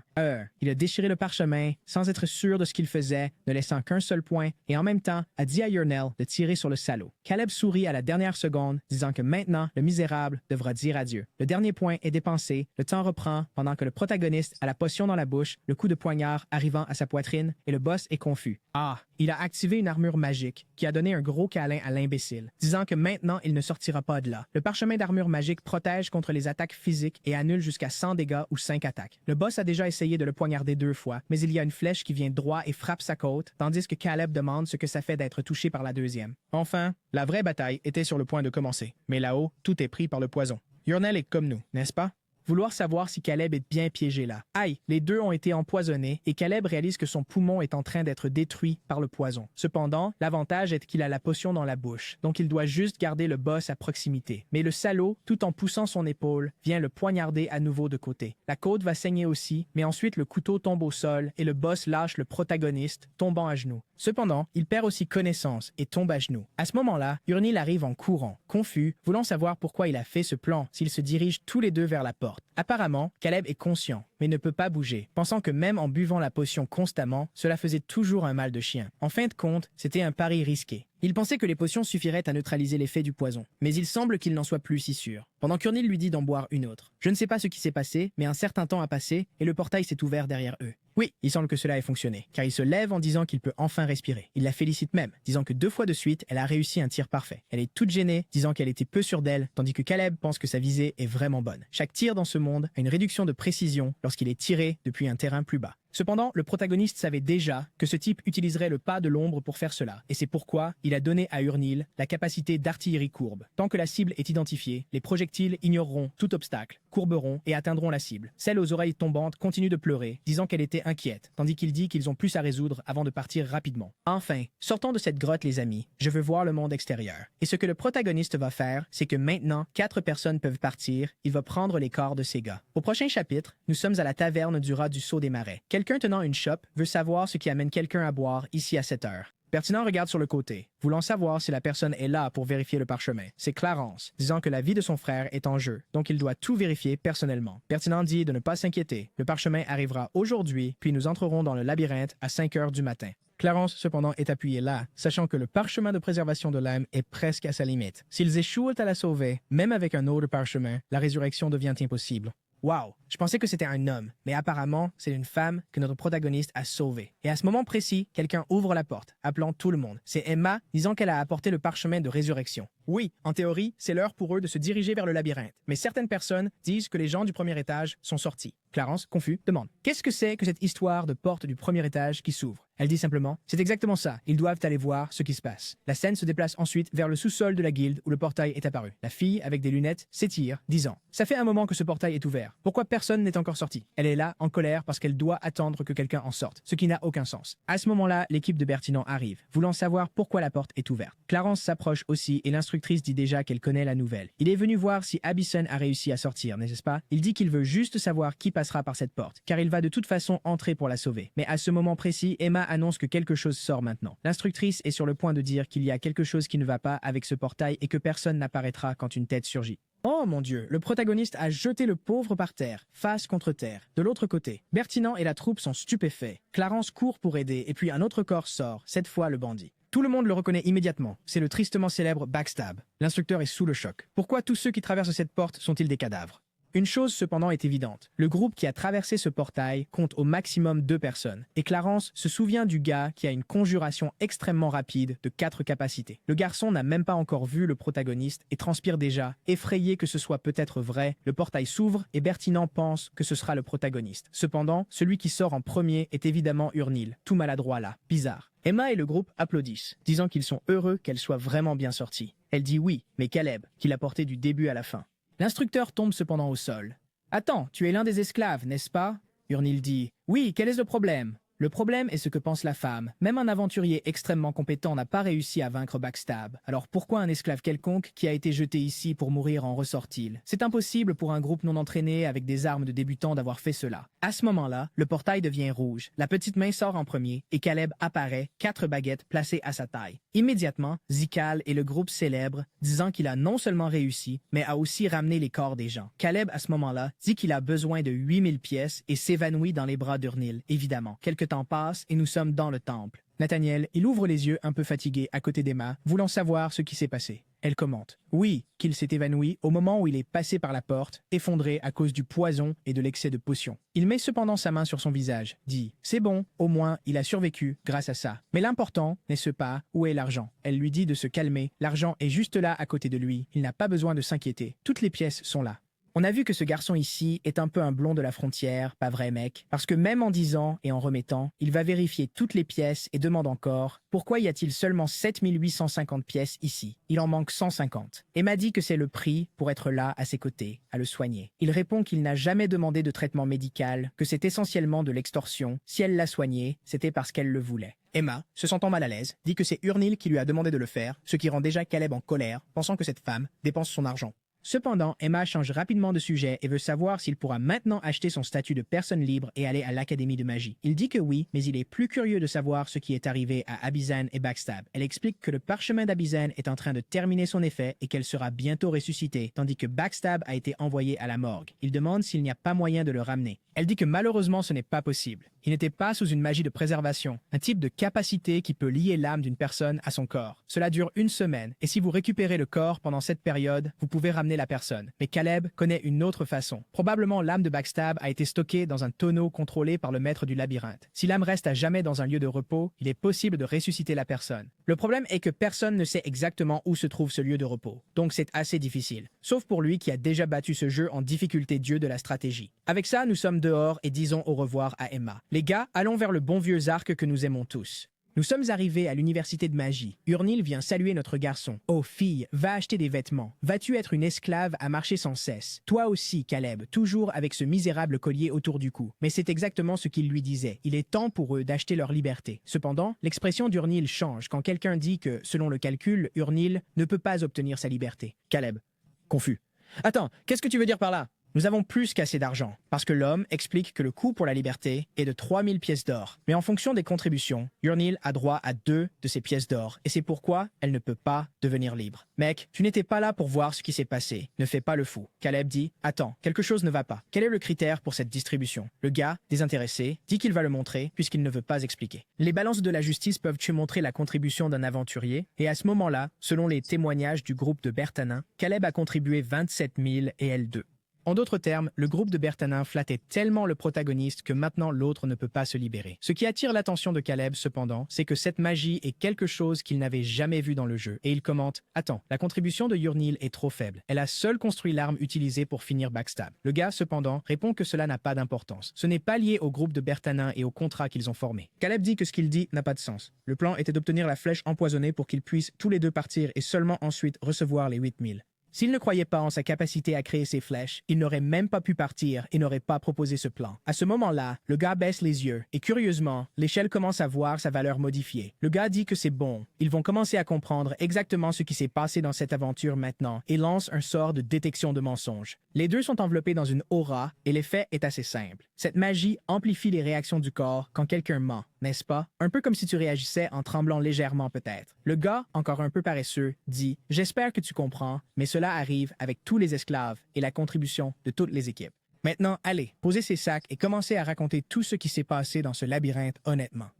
Mais Caleb est inquiet parce que Urnil est très inquiète, n'est-ce pas? Elle pense toujours qu'elle n'a rien fait et qu'il a tout fait. D'un autre côté, ils ont toujours un avantage dans la négociation, qui est le fait qu'ils ont récupéré Backstab. Rien que ce que ce type avait en objet valait plus de 14 000. C'était équivalent à un bon profit pour un groupe de 4 personnes préparées entrant dans le labyrinthe. Cependant, la part de Urnil à la fin est de 20%. Wow! Ça fait 2925. Et si je ne me trompe pas, c'est 3000. C'est exactement ce que le gars dit. Caleb est confus, se demandant « Je suis sûr qu'elle a travaillé dur, alors pourquoi cela ne compte que pour 20% ?» Et Urnil est là, tremblante en voyant ce chiffre. Le gars demande si elle est vraiment déçue. Elle ne devrait pas l'être, car en fait, le profit moyen d'un esclave dans le labyrinthe est de 500 pièces d'or. C'est avec un taux de survie de 10%. Cependant, elle a 2950 et rien de tout cela n'est parce qu'elle est exceptionnelle d'une quelconque manière. Tout ce qu'elle a fait, c'est opérer selon les capacités de Caleb, d'après tout ce qu'il a entendu en gros. Son travail dans le combat était de tirer 2 flèches empoisonnées. En gros, n'importe qui d'autre aurait pu suivre ses ordres et la remplacer. À cela, il change d'expression et lui dit de parler si elle accepte cette décision ou non. Pauvre Urnil, qui était déjà toute inquiète, dit qu'elle est évidemment d'accord. Pendant que le protagoniste est là, voulant savoir pourquoi ce type semble si satisfait de dire quelque chose comme ça, l'homme lance déjà un regard et dit « Caleb, si tu penses être miséricordieux d'une quelconque manière, il vaut mieux s'arrêter ici. Envoyer des criminels dans le labyrinthe est le genre de punition qui t'attend. Veux-tu acheter ta liberté ou pas ?» Le gars avec ses 19 500 dit « Oui », tandis que la pauvre fille est complètement fauchée. Avec cela, le gars conjure quelque chose avec une baguette et son collier se dissout. L'homme le félicite d'être maintenant une personne libre et dit que cela conclut cette évaluation. Wow! Mais avant qu'il ne puisse dire quoi que ce soit, d'autres personnes arrivent et emmènent Urnil, disant qu'elle retourne à l'endroit des esclaves, puisqu'apparemment elle est une bonne archère. Peut-être qu'elle sera vendue à bon prix à la guilde des aventuriers. Caleb sait qu'à ce moment-là, il n'y a rien qu'il puisse faire à part la retrouver plus tard. Apparemment, le protagoniste n'est pas si inquiet pour elle, n'est-ce pas? Le gars demande s'il est intéressé à entrer à l'université de magie, disant qu'ils ne peuvent pas perdre un garçon comme lui qui a une conjuration invisible avec un ultracast de 4 capacités instantanées. Rien que les titres des sorts du gars sont presque un livre, et Caleb est impressionné. Vraiment, l'attitude de ce gars a changé dès qu'il est devenu une personne libre. Cependant, il a demandé quels sont les avantages de rejoindre cette académie. Quand le gars met sa main sur son menton pour répondre, soudain quelqu'un ouvre la porte de la pièce en criant pour Jacob, voulant savoir si c'est l'ami dont il parle, le mage génial de la conjuration invisible avec ultracast et talent pour 4 capacités instantanées. Il veut voir ce garçon de ses propres yeux. Le protagoniste s'approche et dit « C'est Caleb ». Le vieil homme dit déjà « J'aime ton allure, mais ce n'est pas le moment de parler de ce qui se passe à l'académie. Tu viens juste de devenir un homme libre et je veux savoir ce que tu penses être la mission d'un mage. » Caleb demande « Développer la magie et chasser les monstres dans le labyrinthe. » Le gars, cependant, répond que « Non, il y a une mission bien plus noble. La mission d'un mage est d'exterminer ceux possédés par l'isekai. En gros, des personnes d'un autre monde qui se sont réincarnées dans des gens de ce monde ici, et le vieil homme dit qu'il surveille tout ce qui se passe dans le labyrinthe depuis longtemps, et on conclut que ces monstres et créatures apparaissent parce que d'autres éruptions se produisent aussi dans les labyrinthes. Les nombreux cas de possédés venant d'un autre monde, ils ont découvert que lorsque ces gars d'un autre monde n'entrent pas dans le labyrinthe se renforce pour les éliminer et les chasser dans le monde. Et c'est pourquoi tous ceux venant d'un autre monde doivent être tués. Caleb a tout de suite compris que même en tant que personne libre, une vie paisible est impossible. Et voici un autre rebondissement. Le vieil homme dit « Dans vos dossiers, il est écrit que vous venez de la cité de l'émerveillement à cause du crime d'avoir tué un autre esclave qui était possédé par l'isekai. » Caleb est choqué. « Attends, la personne que ce corps a tué avant que je prenne ce corps était aussi possédée ?» Le vieil homme dit cependant « Oh mon garçon, je t'aime, assez parlé. Allons droit au but. Tu vas faire partie de l'équipe des chasseurs. Tu n'es sûrement pas quelqu'un de possédé, n'est-ce pas? Le protagoniste est là. Non, non. » Le vieil homme, confus, dit « Hein? Pourquoi tu ne dis rien? » Le gars, Caleb, ne parle pas parce qu'à ce moment-là, il a encore la magie de détection de mensonges sous son pied. Waouh, les gars, le garçon a des ennuis. Et le chapitre est terminé. Passons au suivant. Le vieil homme fixe disant « Il y a quelque chose d'étrange, garçon. Ce n'est pas une question difficile. Alors pourquoi es-tu silencieux? » Le protagoniste se demande comment il va se sortir d'une situation comme celle-ci. Il vient juste de sortir du labyrinthe et pensait que les choses devenaient faciles. Peut-être aurait-il dû recueillir plus d'informations sur ce monde avant de venir ici chercher la liberté. Tandis que sa tête tourne à la recherche d'une solution, le vieil homme continue de vouloir savoir. Parle, es-tu possédé ou pas? À ce moment précis, la porte commence à s'ouvrir et Clarence apparaît, saluant le professeur et disant que le garçon doit être désorienté, venant juste d'échapper au labyrinthe où il a failli mourir. Il est trop tôt pour le recruter pour le club. Cependant, le vieil homme se tourne et dit « Clarence, tu dois apprendre qu'un fermier diligent ne gaspille jamais une bonne récolte. Et puis, si tu es ici, cela signifie que le professeur Isilov doit s'intéresser à lui parce que personne dans cette académie n'ignorerait ce talent. » Clarence dit alors « C'est évident. »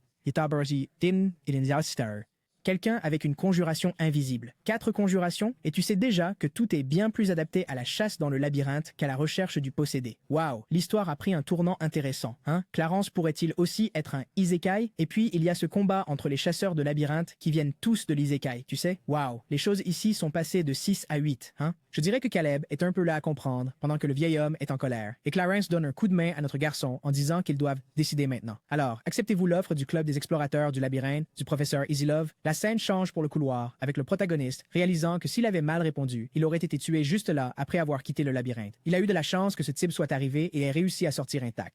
Cependant, à ce moment-là, une idée différente vient à l'esprit. Attendez une minute. Si la magie de détection de mensonges est si pratique, pourquoi est-il théoriquement difficile de trouver les possédés? Ils peuvent détecter rapidement, alors pourquoi même faire un interrogatoire ou quelque chose comme ça? Peut-être que cette magie de détection de mensonges a une certaine limitation, ce qui le rend encore plus en colère, mais il y a clairement une faille. À ce moment, Clarence s'arrête dans le couloir, se tourne et dit « La magie est enfin terminée ». Il s'excuse de s'être présenté si tard, mais son nom est Clarence, un sorcier senior. Il est aussi le frère aîné d'Abizon, qui l'a sauvé, et c'est pourquoi il est là pour le remercier d'avoir récupéré son corps de cette manière. Caleb dit que ça va, il l'a fait seulement pour devenir un citoyen libre. Clarence le remercie encore une fois et dit qu'il a préféré attendre la fin de la magie pour être plus poli. C'est parce qu'il considère cette chose extrêmement impolie. Légalement, presque personne n'a le droit d'utiliser cette magie. Seuls les esclaves peuvent être évalués avec elle. À ce moment-là, Caleb réalise que ce fichu vieil homme allait à l'encontre de la loi. Au moment où il a posé la question, il était déjà un homme libre. Clarence s'excuse alors au nom du professeur Meldini et dit que tout le monde dans ce monde n'est pas contre ceux possédés par l'isekai. À l'université de magie elle-même, il y avait 3 factions. La première faction était celle du professeur Meldini, qui priorisait l'élimination de tous les possédés. La faction du professeur Easylove était plus préoccupée par l'élimination du labyrinthe. Et enfin, la faction de Dalstream était celle qui vénérait les possédés. En gros, les fainéants, non? Qui laisseraient l'isekai tout résoudre. Le protagoniste s'arrête pour expliquer à propos de ses adorateurs. Il dit: Dalstream, ils ont étudié des textes et des grimoires magiques. Dans la recherche, il semble que les possédés est une guerre avec le maître du labyrinthe ou quelque chose comme ça. Et en gros, le labyrinthe est comme l'entrée de cette guerre. Le maître du labyrinthe capture ces âmes humaines et les rend folles. Cependant, il semble qu'il y ait un sorcier solitaire capable de résister à cette folie. Et le professeur Dalstream croit que ce sorcier survivant sera l'un des possédés par l'isekai. Et wow, un sorcier avec une capacité au tour par tour. Quelqu'un qui peut geler le monde physique et opérer dans un monde de raison unique. Clarence n'a aucune idée de ce que signifie ce truc au tour par tour, mais d'après l'étude, il semble que cela concerne la façon de geler et de prendre des décisions, ce qu'il n'a pas vraiment compris. Mais ce qu'il sait, c'est que tout cela est des légendes, pleines de choses incompréhensibles, et que la plupart des factions n'y comptent même pas. Waouh, Caleb, tout le monde te veut. Le protagoniste demande si cela peut être appelé une faction, n'est-ce pas? Certains gars qui étudient simplement, et Clarence dit qu'ils survivent grâce à la courtoisie des professeurs qui insistent là-dessus. Cependant, maintenant son professeur attend, et il est temps pour eux d'entrer. À l'intérieur, il dit que son club recherche et enquête sur les phénomènes étranges du labyrinthe. Oh, en fait, c'est Easylove qui parle, se présentant, expliquant qu'en ce moment, il se concentre plus sur les aventuriers possédés que sur les gens d'Isekai. Oh, comme ce type backstab, tu sais, c'est exactement ce qu'il dit dans la case suivante. Oh, mince, Caleb se rend compte que même le professeur ne sait pas qu'il y a un endroit où les âmes sont stockées. Easylove dit alors: grâce à toi, Caleb, qui a apporté le corps de Backstab, une grande opportunité s'est présentée. Nous pourrons suivre son âme et peut-être prouver une hypothèse qu'il a. Mais avant cela, il veut dire qu'il reconnaît le talent de Caleb et dit qu'il serait d'une grande aide pour le club. Pourquoi ne nous rejoins-tu pas, hein, mon garçon? Nous cherchons à trouver l'âme de Backstab. Le protagoniste sourit. Tu sais, il a fait cette mission d'innombrables fois dans le jeu. Ce qu'il se souvient d'intéressant, c'est que lorsque tu récupères l'âme d'un aventurier mort, tu peux le recruter pour ton équipe. Et si le protagoniste va entrer continuellement dans le labyrinthe, tu sais, ce serait certainement bien d'avoir l'aide de personnes fortes. En plus, il doit éviter Meldini, tu sais, le gars qui chasse l'isekai. Mais Dalstream semble être trop intéressé par les personnes invoquées, encore plus avec cette affaire de recherche du sorcier au tour par tour. Il semble savoir quelle est la meilleure option, mais demande s'il peut former sa propre équipe pour réaliser les activités. Easylove, confus, dit qu'il n'a jamais entendu quelqu'un poser une telle question. Normalement, au moins un senior doit être dans le groupe pour assurer la sécurité. De manière décontractée, Caleb dit que c'est le cas. Il accepte ensuite de rejoindre l'équipe d'Easylove. Ah, tout s'est passé très facilement. Je pensais même qu'il y aurait plus de problèmes ici. La scène change pour le dortoir magique dans la chambre de notre garçon. La fille l'a conduit à la porte. Là, il est entré, se sentant émerveillé. Le dortoir était étrangement bien, beaucoup plus spacieux et luxueux que les endroits auxquels il est habitué dans le jeu. À cela, il demande: « Vous savez, si je parviens à former une équipe, peuvent-ils rester ici ?» La femme dit officiellement non, mais si les choses fonctionnaient comme elles devraient, elle ne serait pas épuisée. Le protagoniste réalise que cette pauvre fille travaille plus qu'elle ne devrait, et théoriquement, vous savez, elle a en quelque sorte accepté.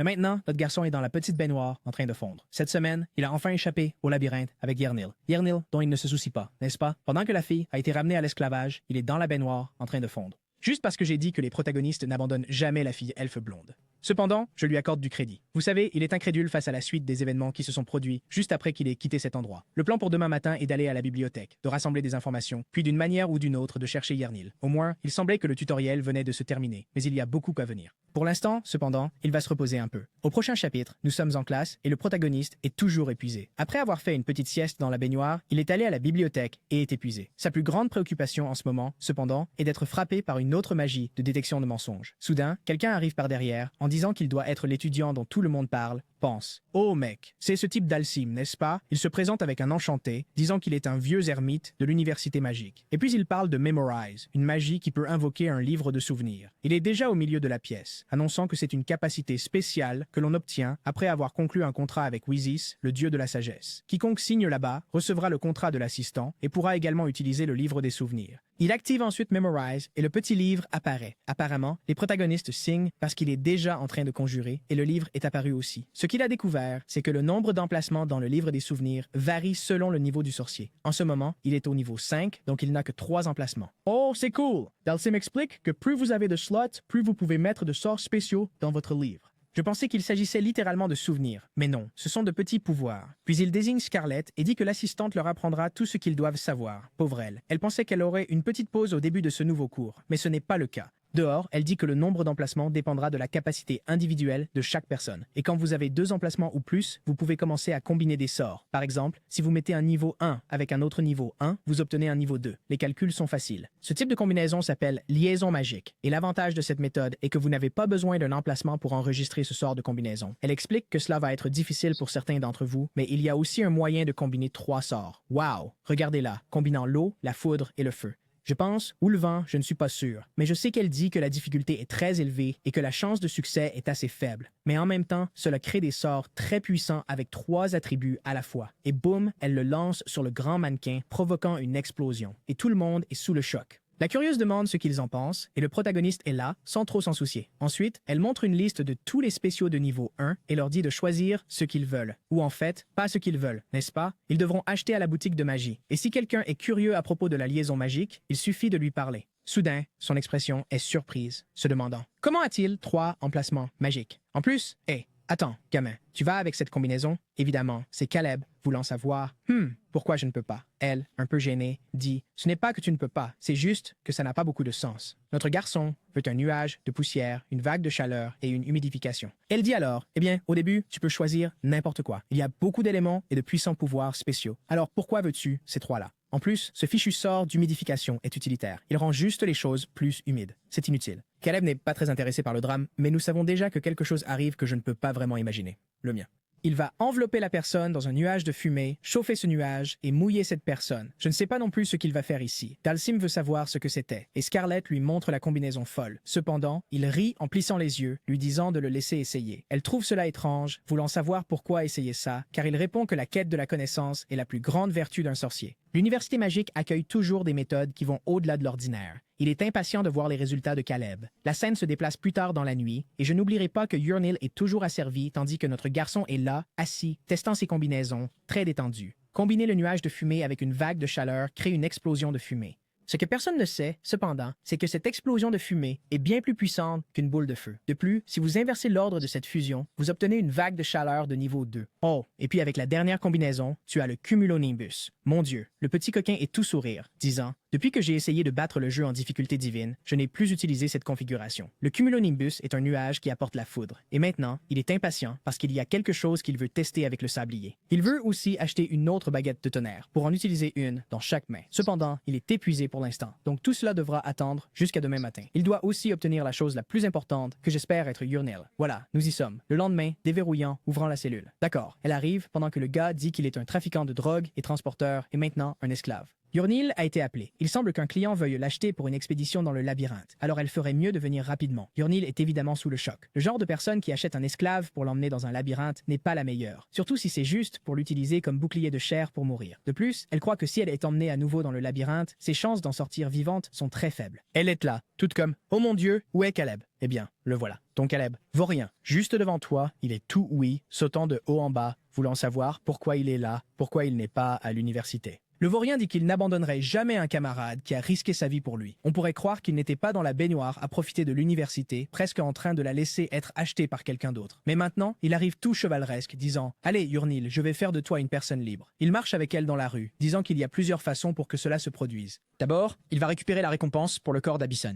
Elle demande pourquoi il ne l'a pas encore reçu, et il dit que Clarence a dit que ce serait trop risqué de le livrer à ce moment-là. Alors il y va maintenant. C'est parce que, vous savez, pour qu'elle soit libre maintenant, elle a seulement besoin de 100 pièces d'or, et la récompense pour le corps devrait suffire. Le seul point, cependant, est que pour l'instant, il veut la garder comme membre de son équipe pour s'assurer qu'elle ne soit pas prise par un autre groupe. Et évidemment, il veut aussi qu'elle l'accompagne dans le labyrinthe. Non seulement ils pourront payer toutes les factures, mais elle deviendra enfin une personne libre. Le Vaurien offre l'arc, disant que le choix lui appartient.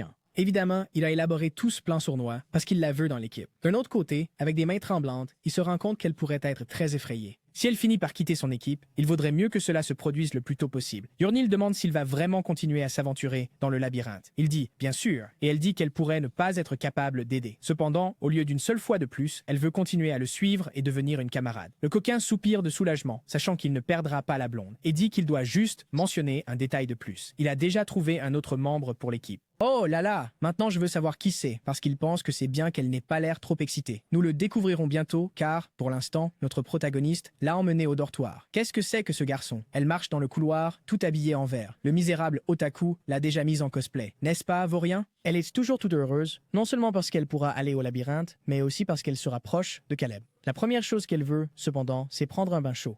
Mais quand la porte s'ouvre, elle est surprise. Mon Dieu, la personne qu'il va amener est Backstab, en fait. Oui, le corps de Backstab. Et il explique qu'il a obtenu un parchemin de nécromancie d'Isolette et, eh bien, a ressuscité ce type d'une certaine manière. Caleb dit à Yurnel de dire bonjour à l'ami, qui est très heureux de la voir, mais la pauvre regrette déjà et veut quitter cet endroit maintenant. L'histoire parle ensuite de certaines choses que le professeur Isolette a écrites. Il y a 12 ans, dans la ville de Soen, une éruption massive a eu lieu et d'innombrables vies ont été perdues. Environ 3000 monstres sont sortis des portails et après de nombreuses études, il a été découvert que la cible de ces créatures était une personne nommée Henry qui vivait dans la région sud. Il a résisté autant qu'il a pu, mais le corps a été retrouvé et avant de partir, il a laissé un message. À tous les possédés, méfiez-vous de l'université magique. Le protagoniste était confus.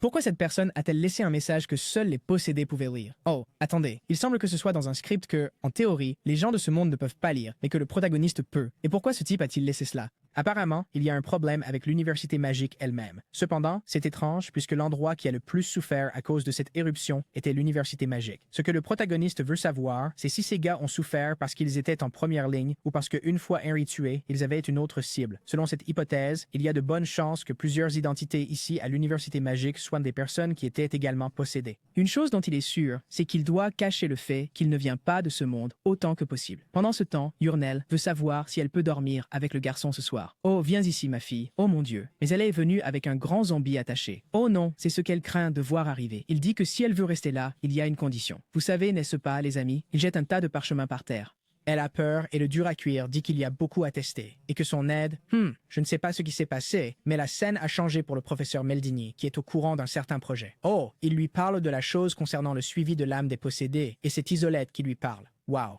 Isolette dit « Peux-tu croire que le nouvel étudiant Sensation a dit qu'il va former son propre groupe? Oh là là, il semble que personne n'est du côté de notre protagoniste, même pas Isolette. » Et Meldini demande « Ne trouves-tu pas cet ami un peu suspect? Son talent ne semble pas être quelque chose qui peut être expliqué par le mot génie. D'après ce qu'ils ont dit, il a tiré une flèche de glace dans la poitrine de l'araignée avant qu'elle n'explose et ne répande le poison partout. De plus, avoir vaincu Backstab avec tout cet équipement de base n'est pas explicable. Tout indique qu'il est possédé, sinon rien de tout cela n'aurait de sens. Et vous, professeur Isolette, avez l'obligation de vérifier cela. Wow, attendez, peut-être qu'une dispute se prépare entre les professeurs. Isolette dit « Que puis-je faire dans une situation comme celle-ci? Me demandez-vous de perdre un tel talent incroyable juste à cause de ces spéculations incertaines? » Meldini secoue la tête, disant que non, il ne veut pas aller aussi loin. C'est juste qu'il sait que l'université manque de sorciers. Cependant, ils doivent encore être prudents. Mais puisque c'est le cas, il laissera la discussion pour plus tard. Ils ne veulent pas avoir la malchance de perdre plus qu'ils n'ont déjà perdu, surtout à cause de cette personne il y a 12 ans qui a causé cette catastrophe. Oups, il semble qu'il y ait vraiment un sacré bazar entre tout le monde. Isolette tire une chaise, pensant comprendre Meldini. Ils ont besoin de quelqu'un qui entrera régulièrement dans le labyrinthe et aidera l'université. Et au moins Caleb s'est porté volontaire et semble vouloir recruter son propre groupe, donc il n'a aucune raison de s'opposer. Nous voyons ensuite le protagoniste afficher une annonce disant qu'il cherche un chevalier pour aller dans le labyrinthe. Et il semble impressionné que plus de personnes qu'il ne l'imaginait soient intéressées, ce qui est étrange étant donné, vous savez, qu'il est l'ex-esclave. En plus, Backstab, tout usé et zombifié, attire beaucoup d'attention. Mais étant donné que quiconque rejoint le groupe sera au courant de cela, il vaut mieux ne pas le cacher. Caleb s'éclaircit la gorge et annonce que le but de cette expédition est de trouver l'âme de Backstab et de le ressusciter. Et pour cela, il cherche un guerrier qui peut les protéger en première ligne. Et pour commencer à vérifier les qualifications, les candidats devaient soulever ce baril. Le problème pour Caleb est qu'il ne peut pas voir le statut de quelqu'un avant qu'il ne soit dans le groupe, donc il devra créer quelques tests. Il dit qu'après le premier test, ils vérifieront les compétences. Ils étaient censés démontrer toute compétence de guerrier qu'ils possédaient. Puis il demande qui sera le premier. Et les gens là-bas ne sont pas très enthousiastes. L'un d'eux voulant savoir « Oh, mince, est-ce que ce gamin fait tous ses tests ici pour rejoindre ce groupe raté? » Caleb voit la frustration, réalisant que la plupart n'ont pas de compétences. Guerrier, archer et voleur sont des classes que vous pouvez obtenir à la source des labyrinthes. En d'autres termes, avoir des compétences est la preuve que vous avez déjà survécu à cet endroit. Yurnel dit là qu'elle ne sait pas pas non plus comment utiliser des compétences, n'est-ce pas? Il n'exagère pas leur demande, ce à quoi il répond que c'est bien puisqu'elle apprendra bientôt. Puis un petit nain crie là-bas, disant qu'il doit arrêter d'agir de manière supérieure juste parce qu'il a survécu. Mais il reçoit une petite tape sur l'épaule.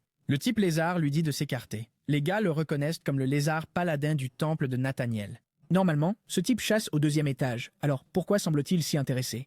Le type lézard brille de pure volonté, mais le protagoniste ne sait pas s'il veut un paladin du temple de Nathaniel avec son ami là-bas qui est sous un sort de nécromancie. Soudain, le lézard commence à pleurer, demandant « Nathaniel, est-ce ce que tu désires? Je ne peux pas accepter à quel point cet être est pathétique. » Apparemment en parlant de backstab. Et puis le samouraï dit que le but de l'expédition est de s'occuper de cette affaire de résurrection. Il se présente comme Hijikata, un épéiste, un explorateur du 3e étage, cherchant également un ami perdu dans le labyrinthe. Il veut aider à ressusciter Backstab parce qu'il pense que cela l'aidera à trouver des informations sur son ami. Caleb pense qu'avoir un gars du 3e étage serait certainement une grande garantie. Le problème, c'est qu'il quittera bientôt son groupe pour en rejoindre un autre, ce qui est une perte d'expérience. C'est une situation très ambiguë parce qu'il veut commencer à former des gens qui resteront avec lui longtemps, quand soudain, un gars chauve arrive en demandant s'il peut encore participer à l'entretien. Hijikata se retourne. « Hey moi, tu ferais mieux de ne pas vouloir rivaliser avec nous. » À quoi le moine répond qu'il doit rejoindre cette équipe à tout prix. Caleb est choqué. Moine est une classe plus rare que paladin, et le moine est là à supplier pour avoir la chance d'être interviewé parce que Backstab était son camarade. Il pleure, disant que c'est de sa faute s'il a fini comme ça.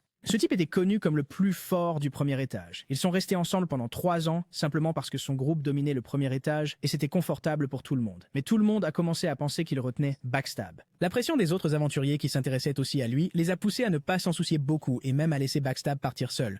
Puis le groupe lui a fait face, en disant « Hé, Backstab, tu n'as pas besoin de perdre ton temps avec nous. Il n'y a aucune raison pour que tu restes avec nous au 1er étage. Nous te soutiendrons toujours, mais il vaut mieux que tu ailles au 2e. » Quand ils lui ont dit ça, Backstab a accepté avec un sourire et a dit qu'ils lui manqueraient tous. Jusqu'à 3 semaines plus tard, ils ont été pris en embuscade par des bandits. Ces salauds ont essayé de les piéger là, en fermant la porte. Cependant, un des membres du groupe a réussi à s'échapper et a demandé de l'aide à la guilde. À ce moment-là, Backstab était là et a sauté dans le portail du 1er étage pour aider. Mais au moment où il ne restait que le moine, il était sur le point de mourir et étrangement, un phénomène rare s'est produit. Une autre porte de sortie est apparue derrière lui. Garçon, mais Backstab était déjà complètement fou. Et le moine dit que c'est ce jour-là que Backstab a complètement changé. Avec la porte qui s'ouvrait, il a commencé à tuer tout le monde et lui, mort de peur, s'est simplement enfui. Et c'est pourquoi il pense avoir une raison plus grande que quiconque de participer à la récupération de son âme. Caleb trouve cela un peu étrange. Normalement, ces boss perdus, ce que, par exemple, Backstab est devenu, n'apparaissent qu'au dernier niveau.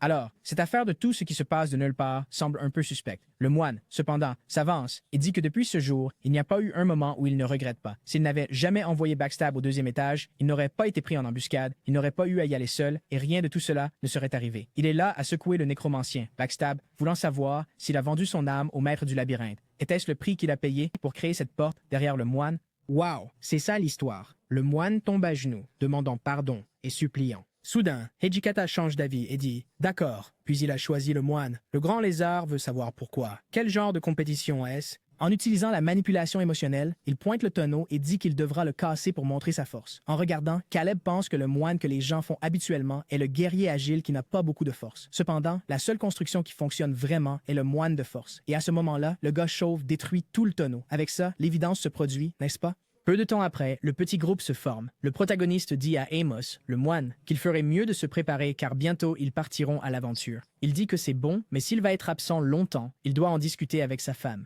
Quoi? Marié? Es-tu fou? Notre protagoniste dit aussi à Urnel d'aller au dortoir avec Backstab pour dormir et se reposer, pendant qu'il se rend à l'université de magie. Il y a quelque chose qu'il doit résoudre avant d'aller au labyrinthe. En entrant dans la porte, il pense, s'il y a un cartel de personnes possédées à l'intérieur de cette université, en ce moment, le plus grand facteur de risque, c'est moi. Non seulement j'ai réussi avec une combinaison inhabituelle de compétences, mais j'ai aussi accepté la demande étrange d'Islof. De plus, je forme un groupe suspect avec le moine dans la quarantaine. Avec une stratégie aussi élaborée, ils doivent être convaincus que je suis possédé. Et pour survivre ici, il doit bien montrer qu'il n'est pas une bombe à retardement ou quelqu'un de possédé, mais plutôt un génie incroyable.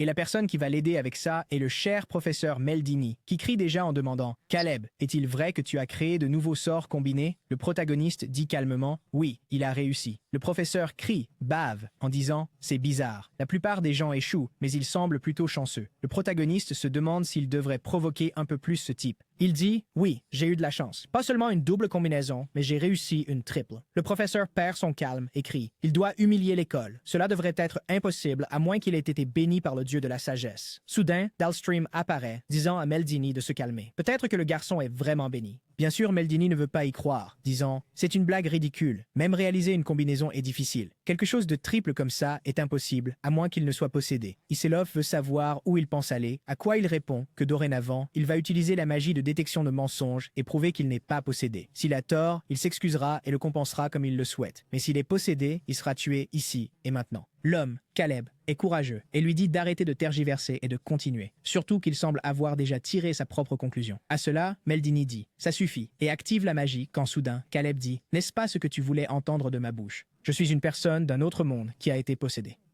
Mais étrangement, il a activé le sablier. Je ne sais pas si les gens ont entendu, mais notre garçon est là, fixant, en disant « Ce salaud a vraiment du caractère. » Mais il n'avait pas le choix. Il devait affronter ce type devant tout le monde. Maintenant, il est temps pour lui de vraiment découvrir s'il y a un cartel de personnes possédées dans cette université. C'est l'occasion parfaite pour confirmer tout cela. De cette situation, il était clair qu'Iselov semblait amical, tandis que ce fichu Meldini ressemblait vraiment à un démon. Dalstream est impassible, donc il est difficile de savoir à quoi il pense. Mais quelle est cette expression sur ce professeur en vert? Il semble étrangement excité. Il doit vraiment garder un œil sur ce type. Il reste 3 secondes au sablier quand il dit qu'il est temps de commencer à mentir. Après tout, le labyrinthe de l'abîme est le plus grand jeu de tous et un chef-d'œuvre.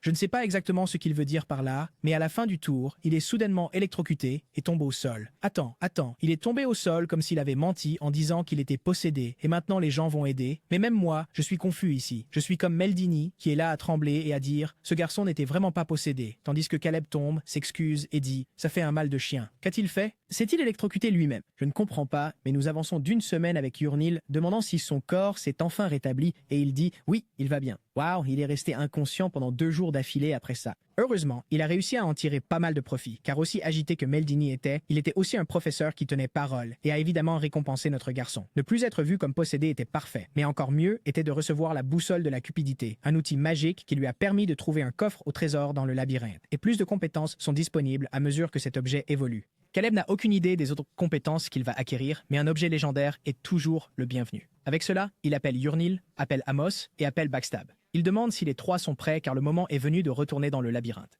Cependant, son expression est déjà différente, voulant savoir ce qui se passe. Il y a un groupe devant et il demande si Yurnil peut entendre la conversation, à quoi elle répond. Ils disent que ces gars-là ne semblent pas si dangereux. Évidemment, non, en jugeant par le groupe de notre garçon. Puis une fille excentrique se retourne et dit « Salut, aventurier, avez-vous un moment pour me parler avant d'entrer dans cette porte ?» Caleb, cependant, a immédiatement réalisé que ces gars-là sont des pilleurs. Ils sont là pour voler l'équipement des débutants. Les protagonistes ont essayé d'être les premiers à arriver dès que la porte s'est ouverte précisément à cause de gens comme ça. Ils vont vraiment poser problème.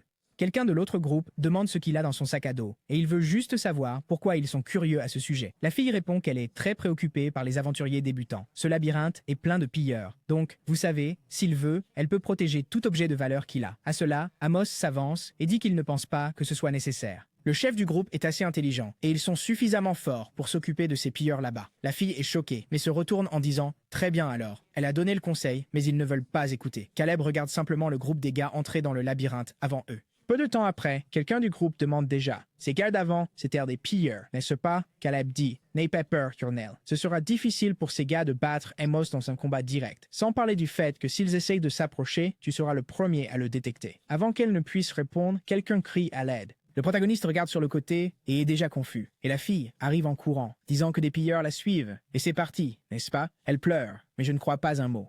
Caleb a déjà sa baguette prête, sachant que cela pourrait être une attaque, et demande pourquoi elle pense qu'ils la croiront. Elle, cependant, dit que c'était une attaque surprise alors qu'il commençait de l'exploration. Si c'était dans le jeu, Caleb tuerait déjà maintenant, mais il doit observer la situation. Il dit « N'essayais-tu pas de voler nos objets juste avant ?» Et la fille semble honnête, disant qu'elle ne niera pas qu'elle avait d'autres intentions. Mais elle n'imaginait pas non plus qu'il serait attaqué. Elle a sincèrement besoin d'aide. Yurnel ne sait pas vraiment ce qu'ils vont faire, et le protagoniste est sûr qu'il y a une possibilité que ce qu'elle dit soit vrai. Mais faire confiance à quelqu'un dans ce labyrinthe, ici, est de la folie. Et avec ça, il pointe la baguette et dit « Si tu ne veux pas mourir, je vais compter jusqu'à 3 et tu ferais mieux de partir. » Elle essaie de supplier, mais il a déjà compté 1, déjà compté 2, et elle tremble, disant que c'est bon, elle s'en va, mais s'il vous plaît, ne la tuez pas par derrière. À ce moment-là, Yurnel entend quelque chose et dit à Caleb que quelqu'un arrive de l'avant. Un quatuor vient dans la direction de la fille qui se dirige maintenant vers Amos, disant que des gens arrivent. Caleb demande à Yurnel combien ils sont. Elle dit qu'ils sont 4. Au même moment, une flèche arrive en volant. Mais mec, regarde, Amos en mode baseball l'envoie valser. S'ils sont 4, cela ne peut être qu'un autre groupe, et maintenant, Caleb sait que ce qu'elle a dit est vrai. Oh mec! Ou pas, hein? Parce que la fichue fille sourit et a déjà mis la baguette sur son cou tout en demandant ce qu'il pense de cette petite pièce. Amos se tourne pour dire quelque chose pendant qu'elle active un pouvoir là sur son cou. Et le protagoniste crie, disant à Amos qu'il va bien, lui disant de regarder devant. Le bon vieux sablier entre en action et tout le monde se fige. Caleb pense déjà: ouh, c'était juste. Maintenant, je vais devoir réfléchir attentivement à chacune de mes actions. Cette fichue mage n'a agi que comme appât pour entrer dans notre arrière. C'est parce que maintenant, elle n'a pas besoin de passer par Amos et peut neutraliser à la fois moi et Yurnel. La pire partie est qu'elle a conjuré une capacité de perturbation. Lorsqu'un sort est lancé, il sera neutralisé. Mais maintenant que je suis neutralisé, comment vont-ils gérer Amos? Elle peut, par exemple, utiliser la paralysie sur Yurnel, qui est faible en combat rapproché, et ensuite il ne restera qu'Amos pour se battre contre toute cette équipe. Ces salauds profitent du fait que le coup de poignard dans le dos ne sera pas très utile. Vraiment, j'aurais dû agir sans pitié et lancer un éclair dès qu'elle est apparue. Mais maintenant, il n'y a plus de temps pour regretter. Si je fais une erreur de plus, tout le monde meurt ici. Une chose que j'ai découverte dans le dortoir avec Yurnel, c'est qu'au moment où le sablier se retourne, le temps de recharge commence aussi. Évidemment, 60 secondes dans un combat suffisent pour que tout le monde meure. Mais j'ai à la fois le sablier pour gagner du temps et aussi quelques parchemins que j'ai préparés. Cette fois, c'est le réducteur d'effet d'action. Ah, je pense que cela va enlever le malus qu'elle lui a infligé, non? Ça perturbe un peu les sorts, et il avertit que cette fichue fille va mourir dans 3 secondes. Avec ça, il active un choc au même moment où le sablier se termine, et elle est électrocutée à côté de lui. Attends, si je comprends bien, la magie négative qu'elle lui a infligée a été annulée en utilisant un éclair, non? Parce qu'il a 4 actions, plus ce parchemin qui réduit la durée des effets négatifs. Je pense que c'est ça, non? Elle tombe là, tout épuisée, tandis qu'il dit que grâce à elle, il est maintenant un peu plus déterminé. Les gens comme elle ne servent qu'à mourir. L'imbécile essaie de dire quelque chose, mais waouh, elle a pris une explosion de poussière de niveau 3, et mec, il ne doit rien rester. Le loup amical est confus, ils ont utilisé une magie de perturbation. Et il ne devrait pas pouvoir lancer quoi que ce soit. Mais 2 autres baguettes et le deuxième sablier s'activent. Pour l'avoir tué, il a gagné 2 points d'action supplémentaires. Il observe qu'il y avait 4 personnes qui arrivaient, car le nain à l'arrière-plan était un gardien de marionnettes. Et maintenant, c'est expliqué pourquoi Yurnel a entendu le son de 4 pas. Il donne déjà l'ordre de tirer sur le nain. En même temps, il va viser une autre explosion de fumée sur le chevalier. Toutes les actions ont été utilisées, débloquées et en prennent une autre au milieu de la bouche. En même temps, la flèche passe au-dessus de la marionnette et frappe la poitrine du nain. Le loup, pauvre bête, n'a rien compris et a pris un coup dans la bouche. Il fallait que ce soit le poilu, n'est-ce pas? Amos envoie même une petite prière, tandis que le nain est là à demander de l'aide. Mais mec, Caleb dit juste qu'il avait prévenu que tout le monde mourrait sans pitié. Il touche son front et dit qu'à partir de maintenant, il n'hésitera plus. Prends un autre choc électrique. Mec, parfois je pense que Caleb va être sympa, mais le garçon, gros néga. Non, ouais, c'est ça. Prochain chapitre. Feu de camp allumé, tout le monde se repose, et ça poignarde dans le dos dans tous les sens. Yurnel est un peu déprimée, parce qu'elle se sent stupide. Elle était inutile, mais elle se gifle même, disant qu'elle doit se concentrer. C'est une camarade, et il n'y a pas de raison d'avoir honte, elle doit juste se concentrer sur le prochain combat. Avec ça, Caleb se réveille, disant qu'il était épuisé, parce que ce parchemin a un effet secondaire.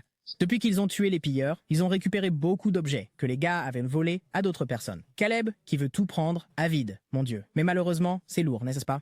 Ils ne peuvent donc pas transporter autant de choses. Ils utiliseront l'équipement qu'ils peuvent, les consommables qu'ils peuvent porter. Mais malheureusement, n'est-ce pas?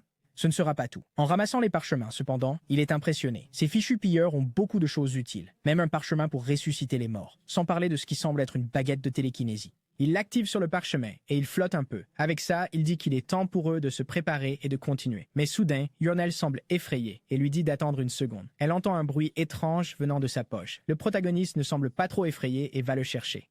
Évidemment, c'est cet objet que Meldini a donné. La boussole qui localise les trésors. Amos semble excité et le protagoniste dit oui, c'est quelque chose de bien. Mais la priorité, n'est-ce pas, est de ressusciter Backstab. Donc, pour l'instant, ils laisseront ça pour plus tard. En plus, il demande à Yurnel de ne pas réagir comme ça à chaque bruit. Oh là là, la pauvre, elle est inutile. Et quand elle essaie de faire quelque chose, elle se fait gronder. Elle dit « Non, c'est bon alors, je ne parlerai pas des choses comme un bruit d'eau que j'entends. » Zimar, Anabager, Torche. Je n'ai pas besoin de mentionner ça, n'est-ce pas? Caleb change d'expression. Attends, qu'est-ce que tu veux dire par « oh » Et immédiatement, il veut savoir où c'est. L'histoire explique, n'est-ce pas, à propos de ces certaines classes comme les bandits, les guerriers, etc., qui peuvent s'éveiller à la fontaine de bénédiction. Les légendes disent que les anciens dieux dévorés par les labyrinthes se sont concentrés et ont formé ces lieux mythiques qui donnent des pouvoirs aux aventuriers. Et nous voilà, face à la fontaine. Avec cela, Caleb demande déjà si les deux-là veulent recevoir une bonne capacité. Yurnel est tout excité avec ses oreilles qui frétillent, tandis qu'Amos dit qu'il a essayé plusieurs fois mais n'a jamais rien reçu.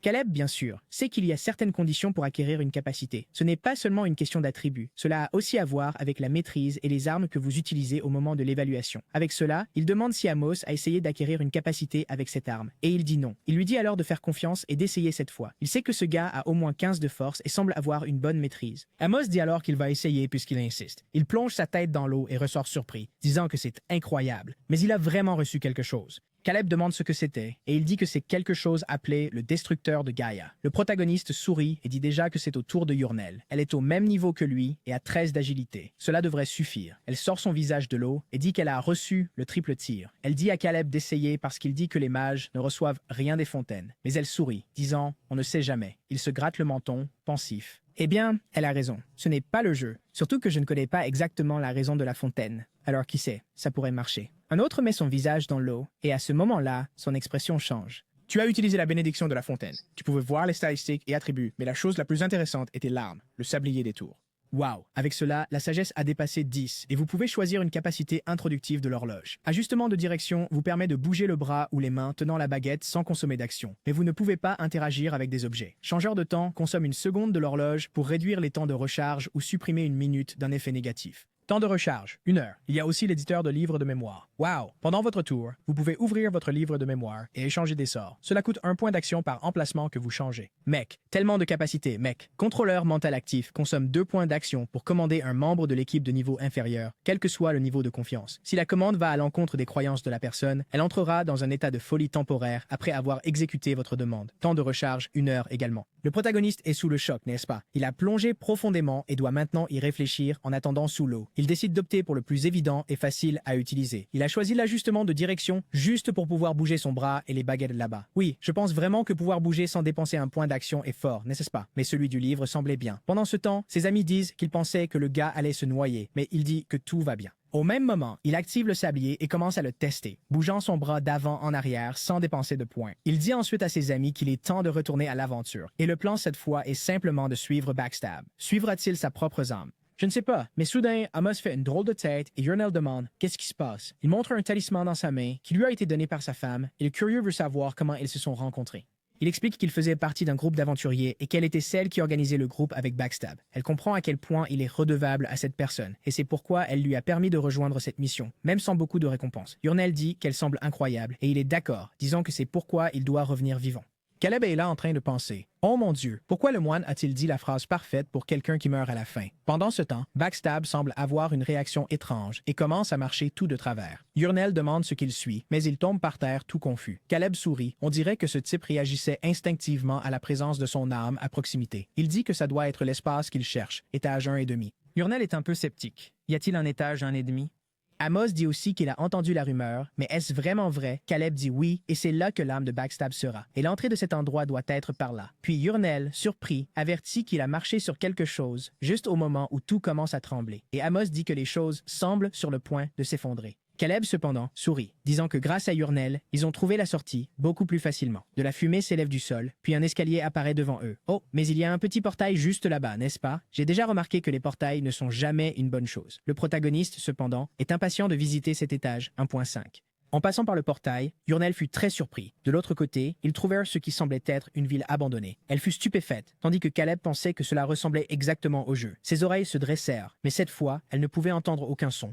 Caleb a ensuite mentionné qu'à partir de maintenant, il ne seulement pas